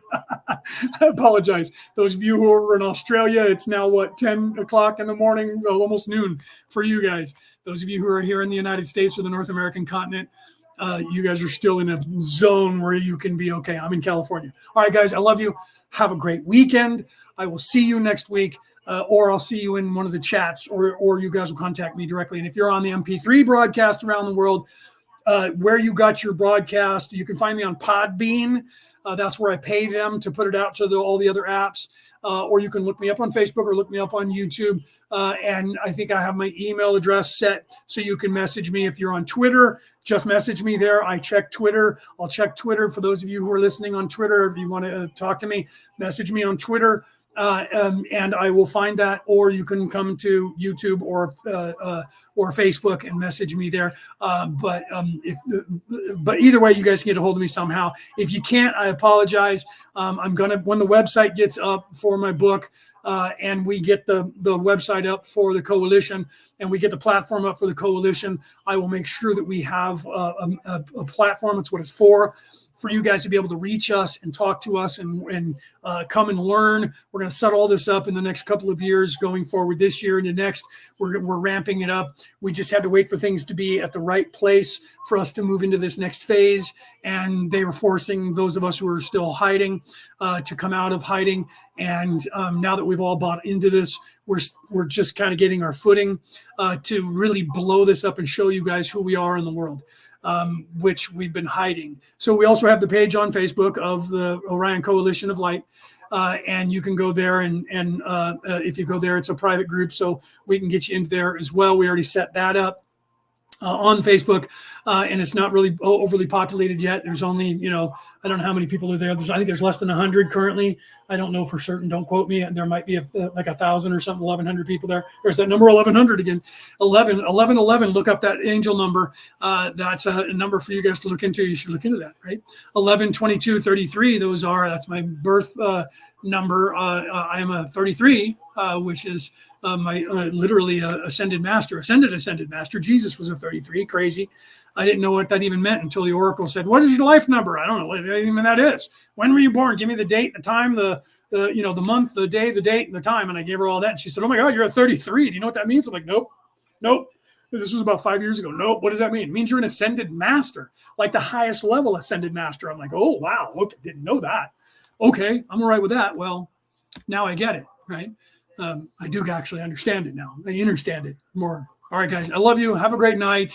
Like I said, I'm not trying to just leave you hanging. I apologize. Next week, maybe you guys can entice me to start this way, lose all the people that are in service to self really fast, and then we can go from there and take more questions. Have a great night. I love you guys. I'll see you guys either in the chat or next week.